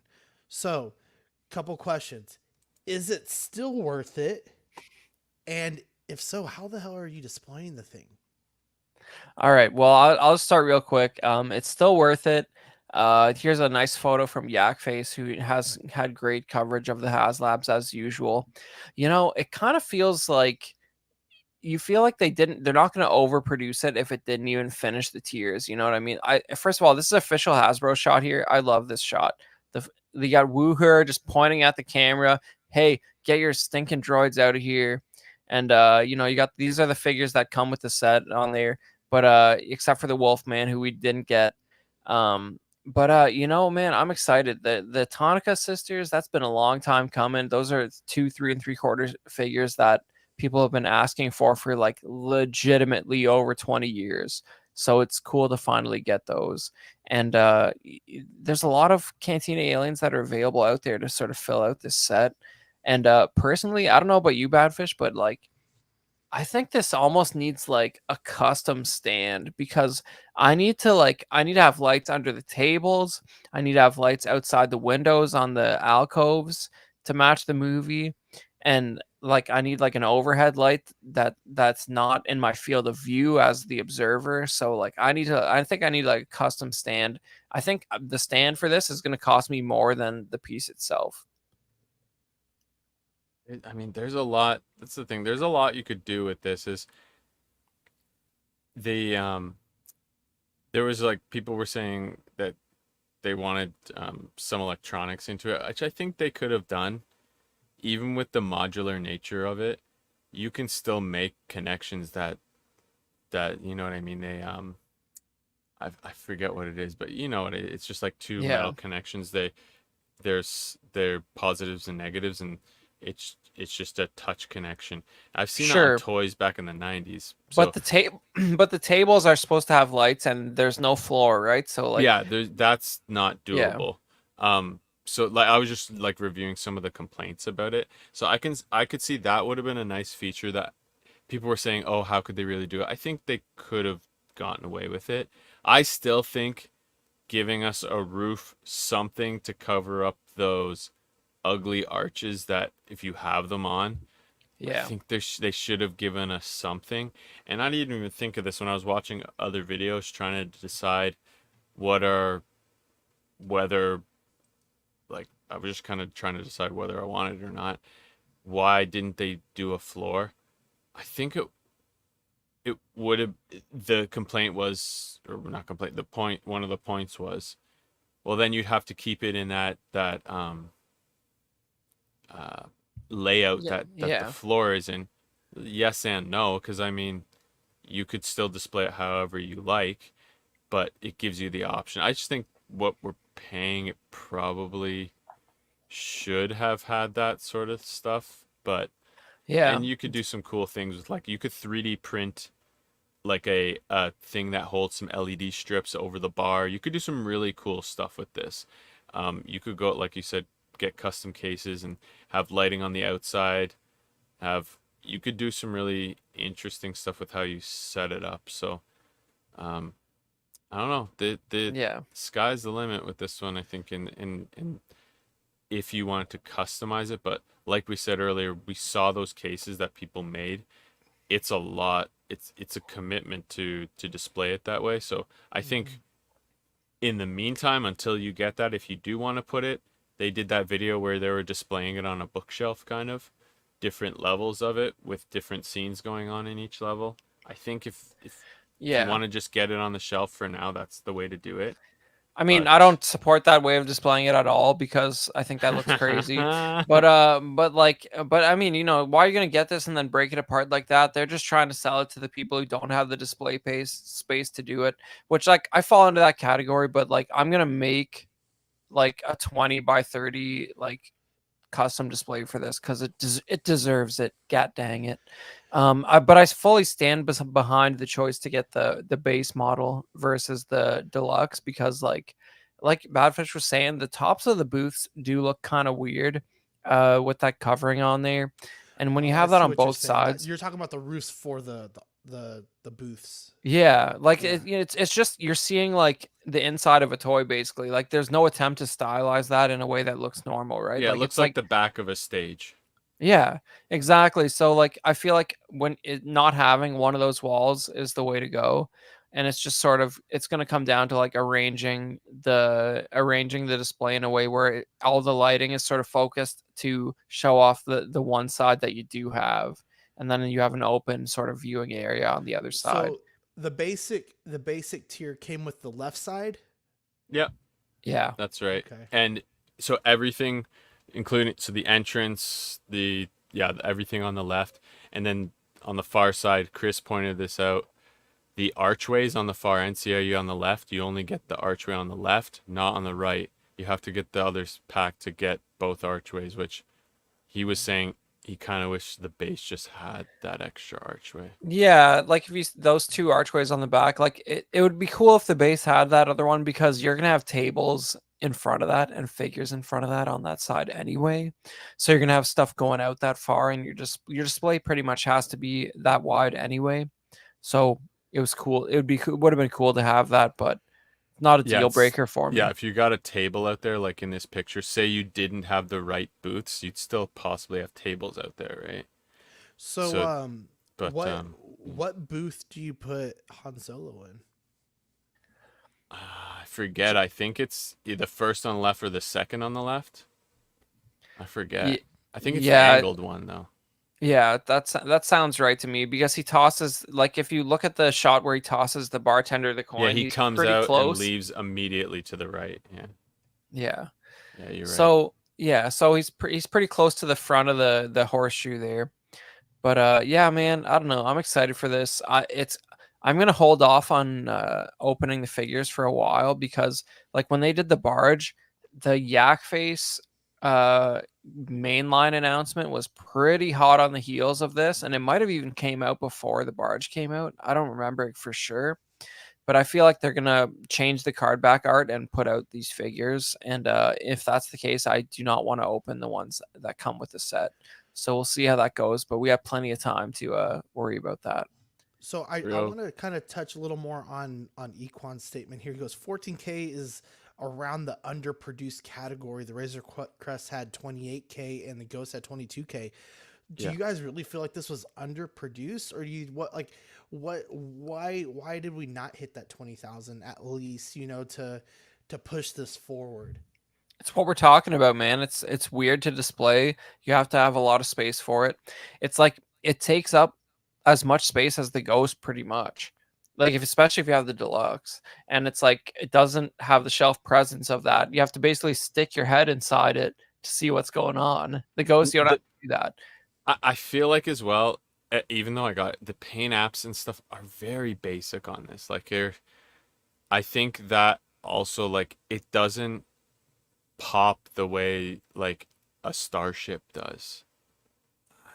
Besides doesn't.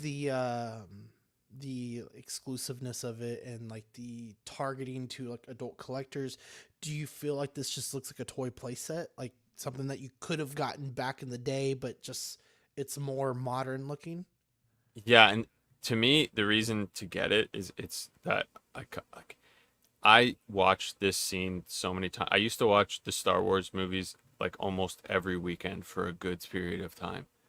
And yeah, that's exactly what I hear. When I look at these, I think of the Cantina music, and I've seen this scene a lot. So it's holds a lot of nostalgia and just the cinematic history as well. But Where do for you me, put the band? it's Star Wars. That was one of the arguments. So on this stage, they this set is a recreation of the London set, and Huh?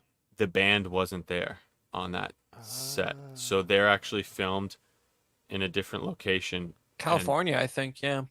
there there is a band stage they're on, and people are saying, where is the stage?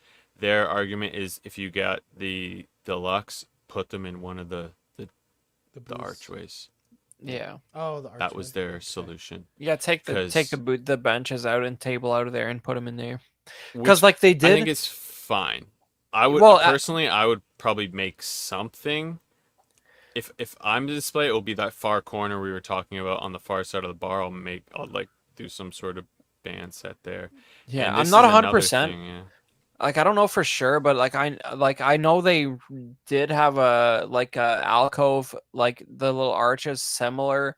Like when they did those reshoots in the US, they did build that piece.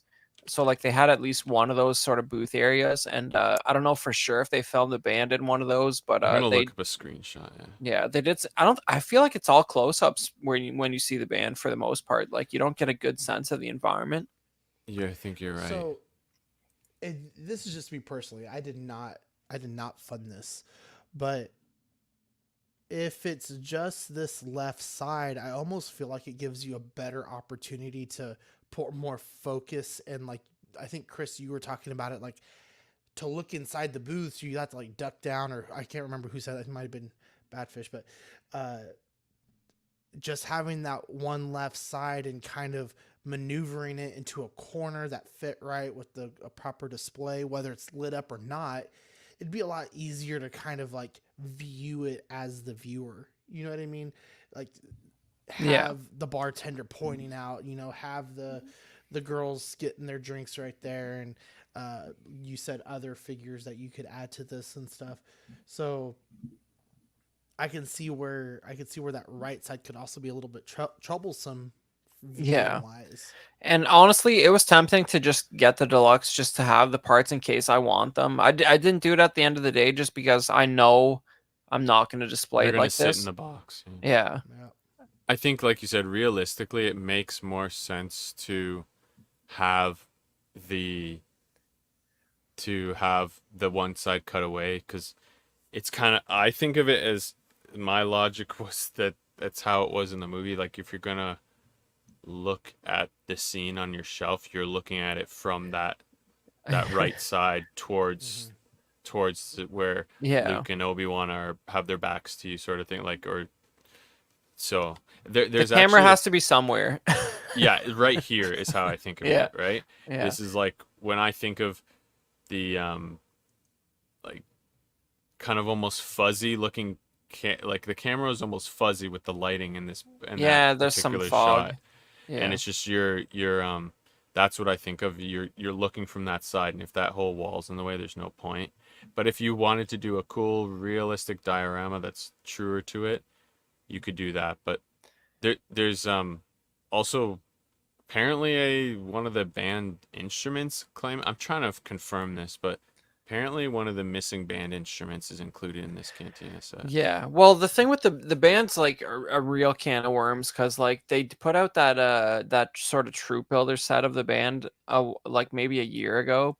Yeah. But I think that had 4, right? And I think technically in the movie there's 6. So like that's probably something to do with that. They put out Figure and Dan single carded There's in 6. TVC. Yeah. For sure. I'm looking at here. There's 5 very prominent and 1 in the back. Right. So like, it just goes to show you, like, they've put out like, I swear they put out like at least 40 figures that belong in the Cantina, and I feel like this thing is going to start to look crowded real quick, even if you had like half of those. Yeah. But man, it's exciting. I'm not so bummed they didn't make the last tier. This Wolfman is awesome, but I feel like he's going to come out anyway. Well, Yeah. like you said, you made the point of only apparently the Wooher and the Tonica sisters are going to they say they'll never be released outside of this set. Really? You actually read you that? think otherwise. I like this, who said, like, they actually said they're not going to release those 3? I will rewatch the stream, but I'm pretty sure that's Okay. what they said. Okay. The other point, if you go to scroll through the pics here again, Sean, sorry. Stop here. See up one or back? It was the close up of the bar. Oh, okay. Da-da, one down. The other down, way. The other way. Yeah. But yeah, man, there's those blue jugs. I don't know if those belong there. I gotta double check. That looks like some Disney era spotchka or something. They might have just tossed it. Yeah. Down again. The close up of those. Keep going. I got you. One more. There. No. So see on the right of those, see the opening. If you don't buy the deluxe, you've got these peg holes. This is a very minor nitpick. And if you go back now to the overhead shot, on the right by the door, there on the right side of the door where the 3 booths connect, go back. Yeah, back to the overhead. The overhead. Yeah. So see where the right side, there's those 3 booths. Right by the entrance, there's that seam where it connects them. That same 3 there's peg holes there. I hope they give us something to fill those peg holes. Well, there's also the same thing on the entrance archway. That's what I'm talking about. The entrance archway has those peg holes and by the bar. And so I hope they give us something to fill those if you didn't get the deluxe. Yeah, but it should be a clean wall piece. It shouldn't be singular plug holes. They should give you a clean wall piece that plugs into that. But Badfish, that's to shame you for not buying the deluxe. You have to look at those holes. I don't care. Well, guys, like I said in our private chat, Small Talk gets first dibs on unboxing. No shorts before then. Or, well, I'm pretty sure CW videos or anything like that. Live streams. Well, I think the main show guys think HasLab is a travesty, so I wouldn't worry about that. You know, I mean, if you're someone who is like diehard HasLab and especially with like the TVC stuff, I think you're you're getting a really unique display. Yeah, you're blowing a lot of money on certain things, but in a way, you're telling really important parts of the Star Wars lore just in general with these HasLabs. You know, I don't think you could say that with any other type of HasLab that's come out. You know, you can go from episode one just with like your basic stuff, and then drop in the ghost, and then move on to the cantina, and move on to the barge. And I know I'm missing some stuff in between here, but this might be a conversation for next time. But what's next? What do you think is next? You know, I mean, there's so much you can do, but For there's Star already Wars so much that's specifically? out. Specifically Star Wars. Because I know what the next one is, but yeah, that's a whole different property. I think they're gonna get around to the Tantive 4. I don't know if it's gonna be the next TVC one, but I think as far as big ships that are like iconic and that would sell, I mean if they did a TVC Tantive 4, like it'd be heavily underscaled, but like It would have to be. most of the big ships are, you know what I mean? Like so I mean I feel like there's not a lot of other things that would like make those kind of waves and get sold that haven't been made yet. I'd I'm have just a to think casual about Star it a Wars bit. fan. Tell me what the Tantive 4 is again. That's the first ship you see in any Star Wars ever, where The that one that- Princess Leia is on when she's getting Yeah. fired upon at the beginning.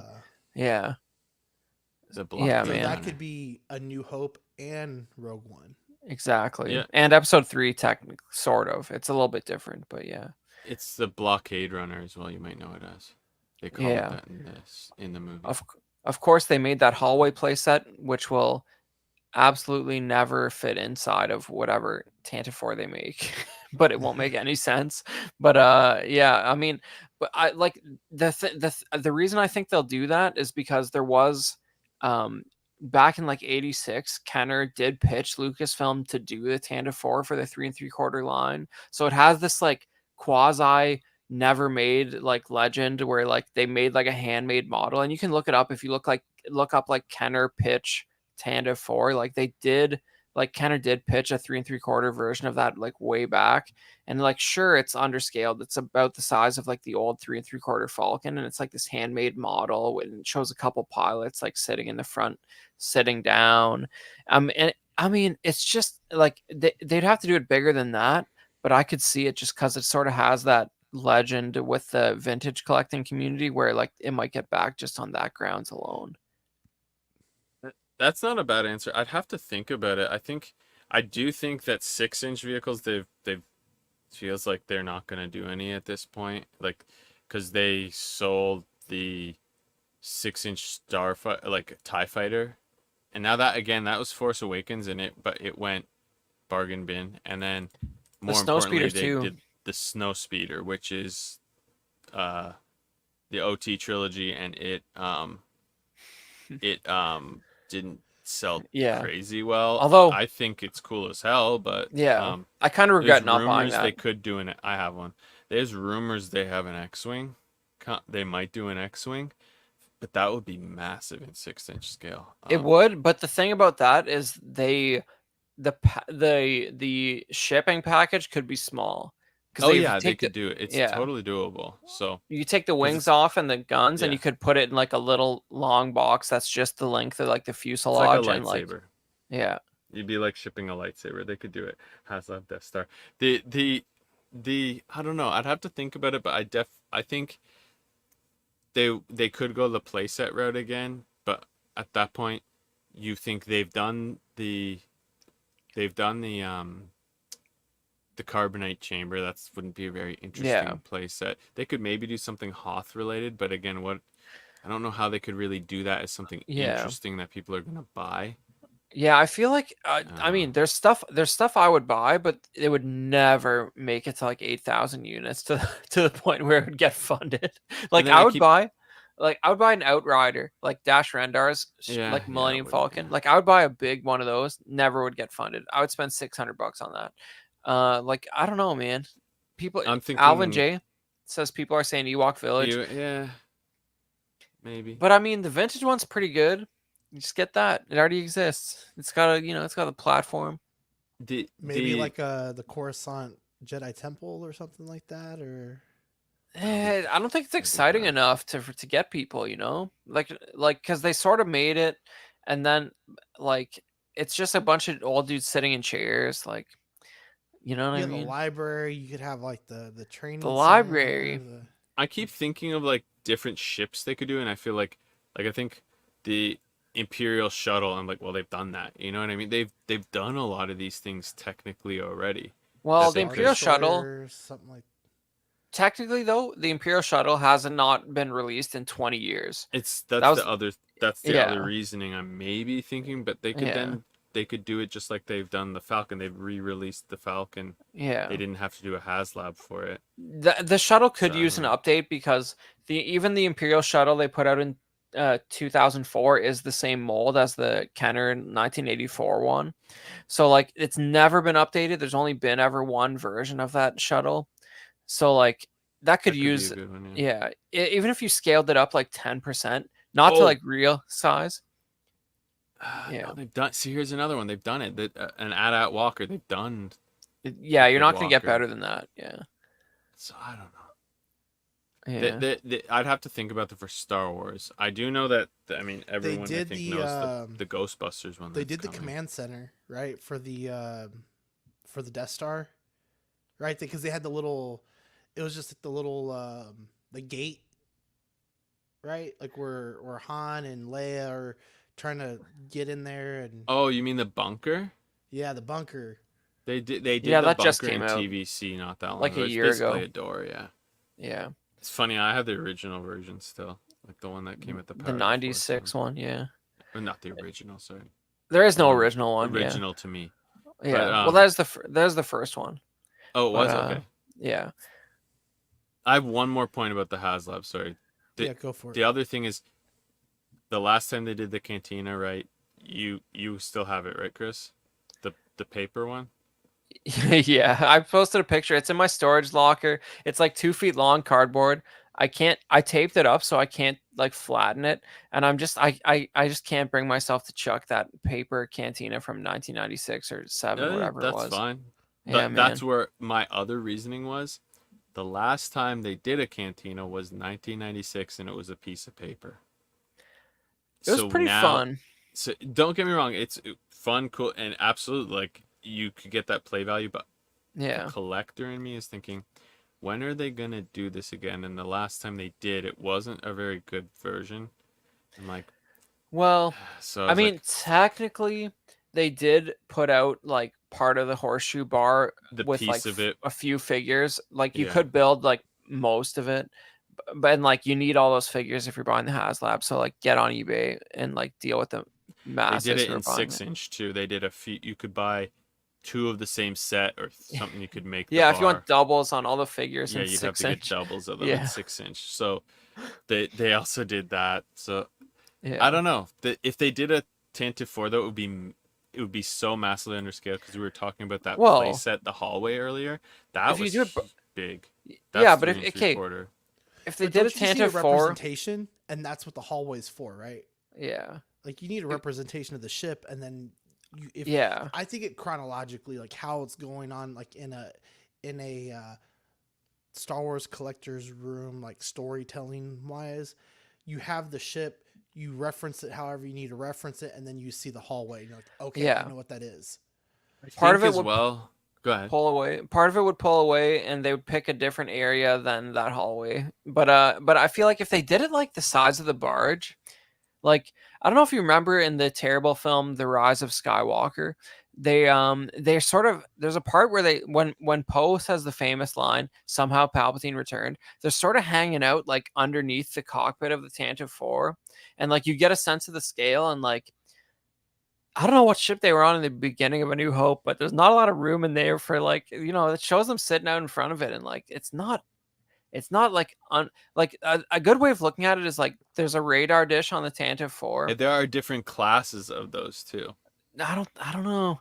Yeah, I guess because technically the one in episode 3 is the Sundered is deep cut. The one you see in episode 3 is called the Sundered Heart. It's not actually the Tantive 4.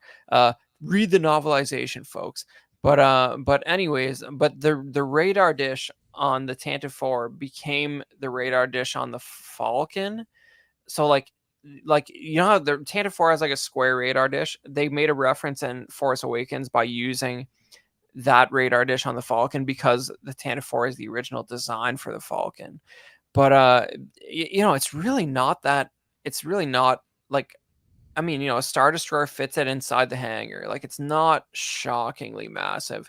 It's just the sets make it If they seem like did there it should be a lot of space. like a barge, that would be actually kind of cool. Yeah. Yeah, exactly. I feel like that would fit along on a shelf. It'd be, I mean, it'd be massive, but it would almost be the filming size of the filming model, which was 5 feet. I Yeah. didn't know that was the original. I didn't know that was the original Falcon design. Yeah, But which is another reason why it has plenty of nerd cachet, and I think it would make it. But anyways, let's get into hot or not here. Yeah. Yeah. All right, guys. Let's move on to the hot or not, just like Chris said. I have some ideas though that I would like to maybe throw to you guys like backstage about how we can kind of like um have some cool segments with this HasLab discussion and what's next and things like that. So we'll talk about that a little bit later. But let's get right into hot or not. We'll just go super quick. If you have a quick little blurb about it, go for it. Otherwise, just a hot or not. So the first one are these two figures. Chris, what were they called? The Halloween figures, right? I don't think they're even allowed to say Halloween because like there's a lot of weird rules in the current year, and I don't understand them. I don't think they like, maybe they're like pagan holiday figures. I don't know if no, they use the word. they're Halloween edition in Okay, brackets. Yeah. Halloween sounds edition. good. We'll They just won't call say Halloween edition sure. Star Wars. Hot or Right, not. My bad. They're allowed to say Halloween. They're not allowed to say Christmas. I gotta get my rules straight. Okay, but yeah, definitely not hot for me. Save your money, especially because the Grand Inquisitor, specifically in his Obi-Wan Kenobi TV show incarnation, is too big. Thumbs down for me. No, thank you. Too big, like his head was too big. Yeah, and he doesn't look like the correct alien species from Utapau. Nah, you're right. Yeah, they looked awesome in episode 3. We lost the technology to do awesome makeups since Neil Scanlon took over creature design for Star Wars. Make Star Wars great again. Oh Jesus, you're right. He's the same creature. Oh my God, they really did screw that up. Yeah. When I think about the Clone Wars or Rebels version of him, it is like that. Yeah, I'm going not just there's very few of these like holiday style figures that I like. Yeah, I have a couple Christmas ones because I thought they had like the holiday sweater style thing, and even those I've put on the chopping block right now. So if they get sold, they get sold. If not, I might keep them on the shelf for Christmas. But not. I'm definitely going not. You know, as far as like the holiday stuff goes, when it comes to like our pop culture with Star Wars, or for me it was Power Rangers. I remember there being a Christmas episode, and I'm like, this is awesome. I'm getting my Power Rangers, but I did not sign up for a Christmas episode it's very mainstream, you know, and stuff, and it's barely there, especially coming back watching it later. So definitely a not for me. The next one is just to answer Equan, they're exactly what you said. Abominations. Next one is the Venom with the tentacles. I'm going hot. The original figure was hot, just with the way it came. Lots of fun. The fact that you're getting the tendrils, the tentacles, whatever you want to call them, with the little baby Venom heads on it, I think it's definitely hot. Yeah, I'm going hot too. I like the sculpt looks like it has a lot of detail, even though it's a little bit skimpy on the paint apps. But you know, he looks veiny, he looks interesting, and I like the way the eyes look on the movie version. So I'm going hot on this.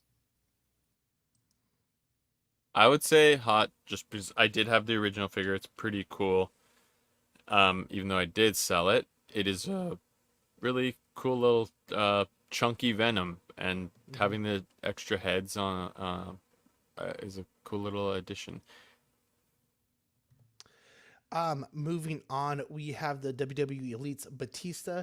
Just for the sheer fact that I can recall this once I saw the actual figure and remember the exact bit that they did and all that kind of stuff, it just brings me so much joy going hot with this, with especially with the contracts and stuff. I like when they do the little Easter eggs. I think the contract is the Easter egg. Like, otherwise, you don't know what Batista this is. Like, you could pinpoint it when he wore those tights, when he had that championship, things like that. But the Easter egg here is the is the contract with the clipboards.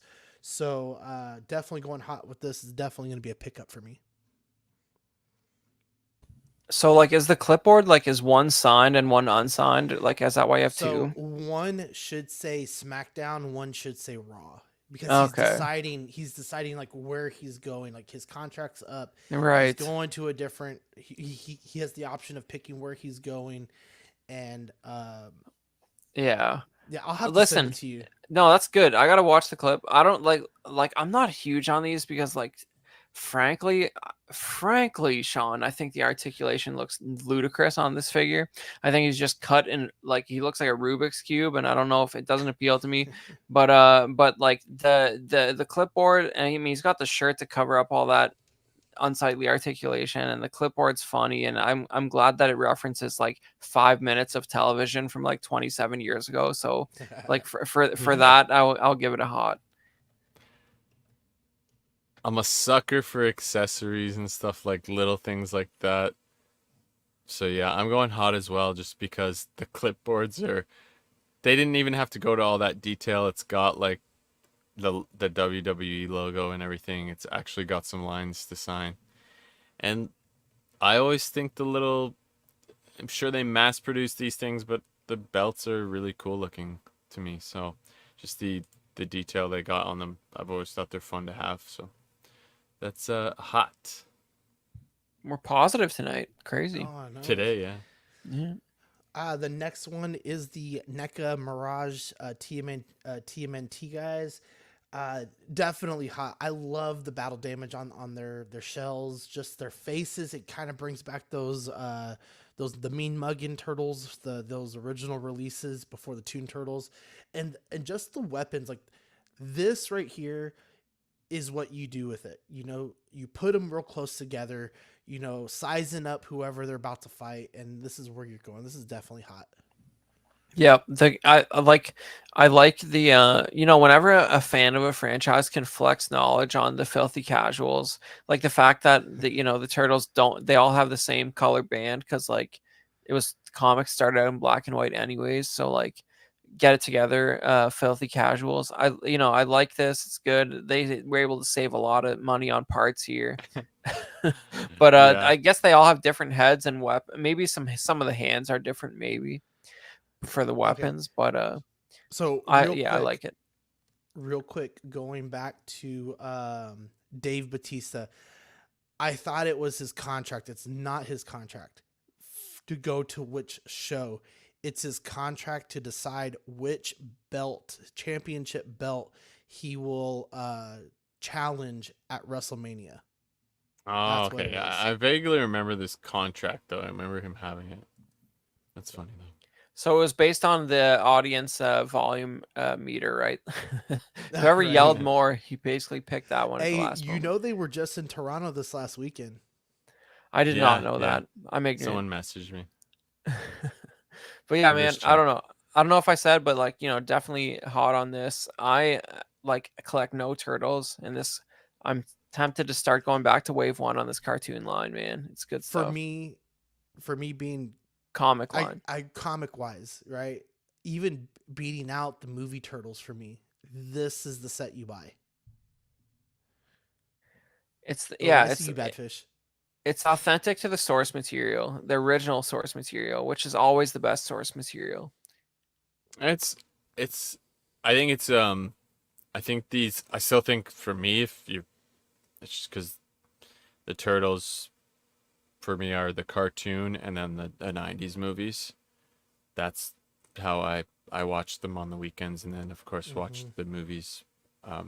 So those those are the turtles that I still think are It's my the number nostalgia, one. right? Because that's what you Yeah. grew up with. Yeah. I mean, I can And agree with that. I mean, you're right there. But being like, it's funny because my mom said when I was growing up, I was all about the turtles, but it was the cartoon versions, right? And then of course you watch the movies, just like you said, Bad Fish and stuff.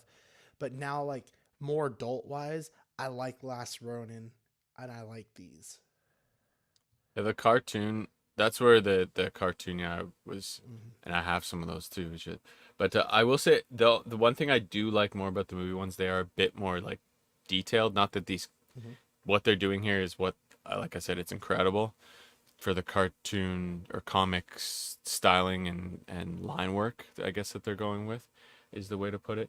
But the movie ones, I just would be, if I had to sell one, if I was, but I mean, these are still hot. These are really good. I'm considering getting them also, just because I love turtle stuff. So I'm really trying to get out of collecting turtles though. So Mm-hmm. this would probably be one of my last turtle pickups, I think, to be honest, because they go so deep in the turtle line. They like, I, I mean, they make so many things from the cartoon one. They're making I can't even name it. There's characters you would never even know that they're making. So I'm done with the cartoon ones. I have everything I need. I haven't bought turtle stuff for a while, so this is really tempting. Well, and just coming from NECA, it's they get pricey. Yeah, if you, like I said, so if you don't buy them now, if you want them, pre-order them now, because chances are they'll go up in price. That's just how turtle stuff is, and turtle collectors will pay those prices. They just do. And but again, they will probably get re-released in 2 or 3 years. So if the prices get crazy, wait. Okay, guys, and our last one, it's the Mezco Casey Jones. I think we said everything at the beginning of the show on this guy. This guy is awesome. With the face mask and his accessories, the cricket bat and the hockey sticks and the broken bat and the two other bats, a steel bat. I mean, I think he's ready to go to war. I think if you do it the right way, you could fudge him in with your turtle set and you'll have the perfect comic version Casey Jones. Definitely hot. Yeah, I'm going hot as usual. Mesco's doing their thing where they're giving you soft goods that don't look insane at 112, which is a technological achievement in its own right. So I'm going hot. I'm going hot as well. The price is a little, yeah. See, he's mentioning these are a reissue of the 4-pack. So if you have that, the good thing is if you have that 4-pack, which looks great as a display piece, you can now buy these and open those, like these ones. Um, Casey Jones sold that so fast. I was surprised that it's not too surprising for me because Casey is a beloved character. But I would say hot. But if this is sold out and you can't get it and the price is going crazy, look for that Eastman and Laird comic version we were just showing you in that same box. It comes with 2 bats, a golf club, a hockey stick, an umbrella, and a case to hold it, and 2 sets of arms, and hands, and a sculpt. So I would say if you're want a Casey that fits in and you couldn't get it, there are options there. And that one was like the Holothon exclusive Mirage Comics red shirt version. There's a gray shirt, so they've even done 2 of those. So to give you an idea, NECA doesn't hold back redoing these. They just changed the color of his shirt and called it an exclusive. So. All right, guys, that is the show. We do have that 10K giveaway. Make sure that when you are subscribing and you are joining the Ox family on Facebook, that you are typing in your number correctly. Zach did say that you should filter the comments so that you can get as close to order as possible.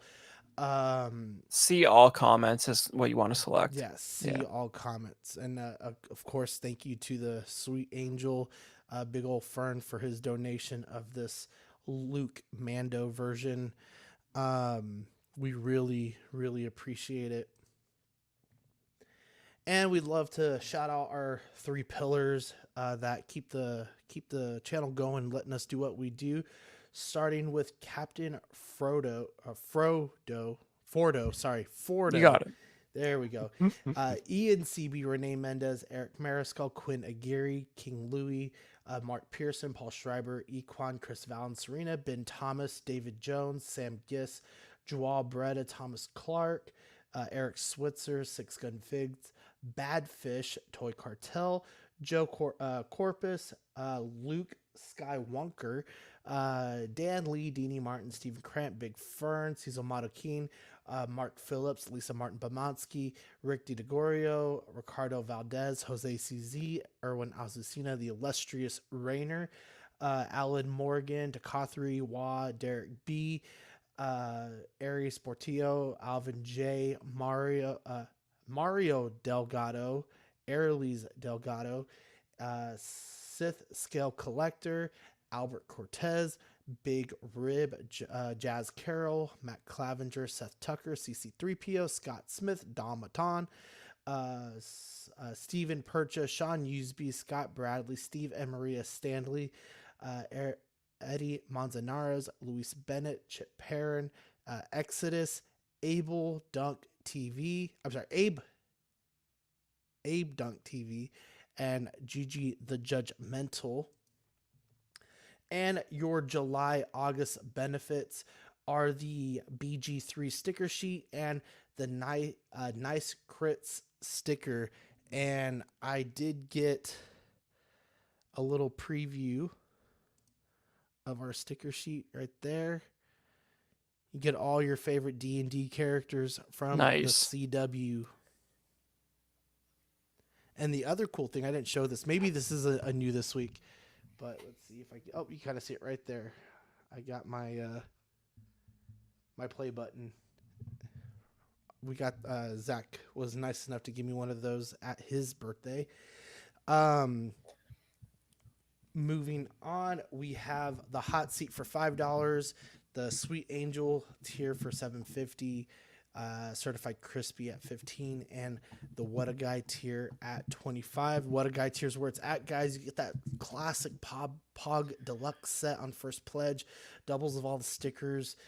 International postage will be charged at cost for the Pogs, and then the stickers will be sent every other month. All the other the hot seat, that $5 tier, you'll get access to just the digital benefits such as the Patreon chat and Ox After Dark.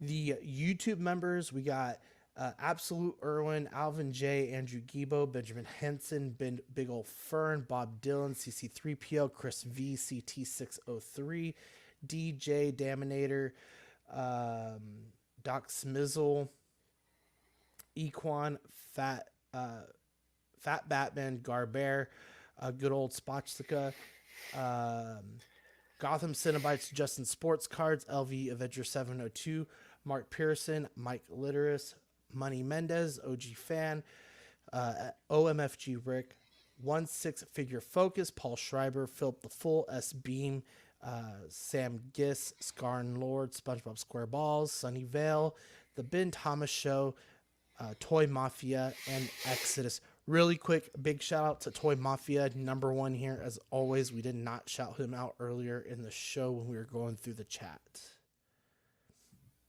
And shout out Oilers as well. Oilers Workshop for tuning in as well. Yeah, man, he's giving some love to the Shock T premium format. Yeah. Love to see it, man. Look at that, like a compact fluorescent saber. You know, they just don't make them like they used to. Tell you what. And if you want to be a YouTube member, you got your Patreonies for 99 cents. You get the loyalty badges, the emojis, and then the peanut gallery for $2.99. And then we have all of the shows of this great empire. We have Collecting Weekly on Tuesdays, After Dark Wednesdays, Small Talk, and Movie Night on Thursdays. Chris, what's going on with Movie Night next week? Yeah, the next episode of Movie Night, we're going to cover Conquest of the Planet of the Apes, which I contend is the most interesting Planet of the Apes movie by far. And so we're going to talk a little bit about the 70s film saga and talk about Conquest of the Planet of the Apes specifically. And then we have those Friday Night Faithfuls over at Just Another Friday Nights. Congrats again, CM Chuck. Not Chunk, I'm sorry. CM Chuck. For your 1,000 subs, man. Congratulations. And then we got the Mind Flayer Web with D&D. Baldur's Gate, right? Did I say that right? Baldur's Gate. Baldur's Gate. Yeah. Badfish, what's going on there? Are you getting closer and closer? We're in the final act. We've been in the final act for a couple episodes now because there's just so many interesting characters to run into. There's so many cool fights. I would suggest watching the series from the beginning if you haven't watched it. It's pretty... for D&D, it's nice because there's a lot of visuals. You can watch what's happening, and there's a really good voice acting in it. But yeah, man, there's just so much happening. If you wanted to tune in for the last bits of it, you could still see what's going on. But I would suggest joining if you need something to, if you want to find a good thing to listen to. I work from home, so I'm always looking for like long form content, and this is a great way to listen to some good D&D. And man, we're getting to the thick of it. There's so much happening, betrayals and decisions being made. People, man, there's just so much happening. Dean, right wasn't now. it? Dean's definitely part of it. But yeah, there's so much good stuff. At Zach's birthday dinner, he was kind of describing how his character is just like, are you sure you want me to take the head of this? Because if we do, it's not going to be good. Yeah, he'll play like we try to play into our characters as much as we can. He's like more blunt and like he'll just fight someone, and he'll turn to attack. Where we have a bard who's more persuasive or who's more charismatic. I can persuade people because I'm a rogue. So there's different ways we can do things, and sometimes we just attack people without even realizing that we were supposed to, and we beat the quest before we even started. So there's fun stuff. Cool. All right, guys, and as always, send us your figure photography. If you've taken a picture you want to show off to us, send it to us at SmallTalkCW on Instagram. We have had people featured before. We did do some tips and tricks several episodes ago, and I feel like with the HasLab and some of the other stuff we've been getting into, figure photography is where we're heading. You know, like I have some ideas with some WWE stuff that I've been seeing from other YouTubers where they're making their own arenas and stuff like that. And the way I have my setup now is more for just like viewing figures, not for like what this guy does, stop motion and creating arenas and switching stuff out for each pay-per-view or PLE and stuff like that. But please send us your photo photography. Yeah, absolutely, man. And I gotta say, every time I see this shot, I'm like, man, I need to display that BMF. Like, oh my god, it's so cool. And yet I have it in a box right now, you know. But yeah, like I even did a shot this week, guys. I used my destroyer droid. Like, you guys can do it. It's not that hard. You know, make a character from one franchise, kill another character from a franchise that it doesn't belong to. That's all you got to do to make something funny. You know what I mean? Just try a little bit. We'd love to feature it. And that's kind of the thought I would have too. You know, it's like, let's pull this Marvel person in with this wrestler or this Mythic Legion with a Power Ranger or something like that. You know, make it fun. All right, guys, that is our show. We went 2 hours, 13 minutes. We want to thank all of you guys. Thank you to the chat.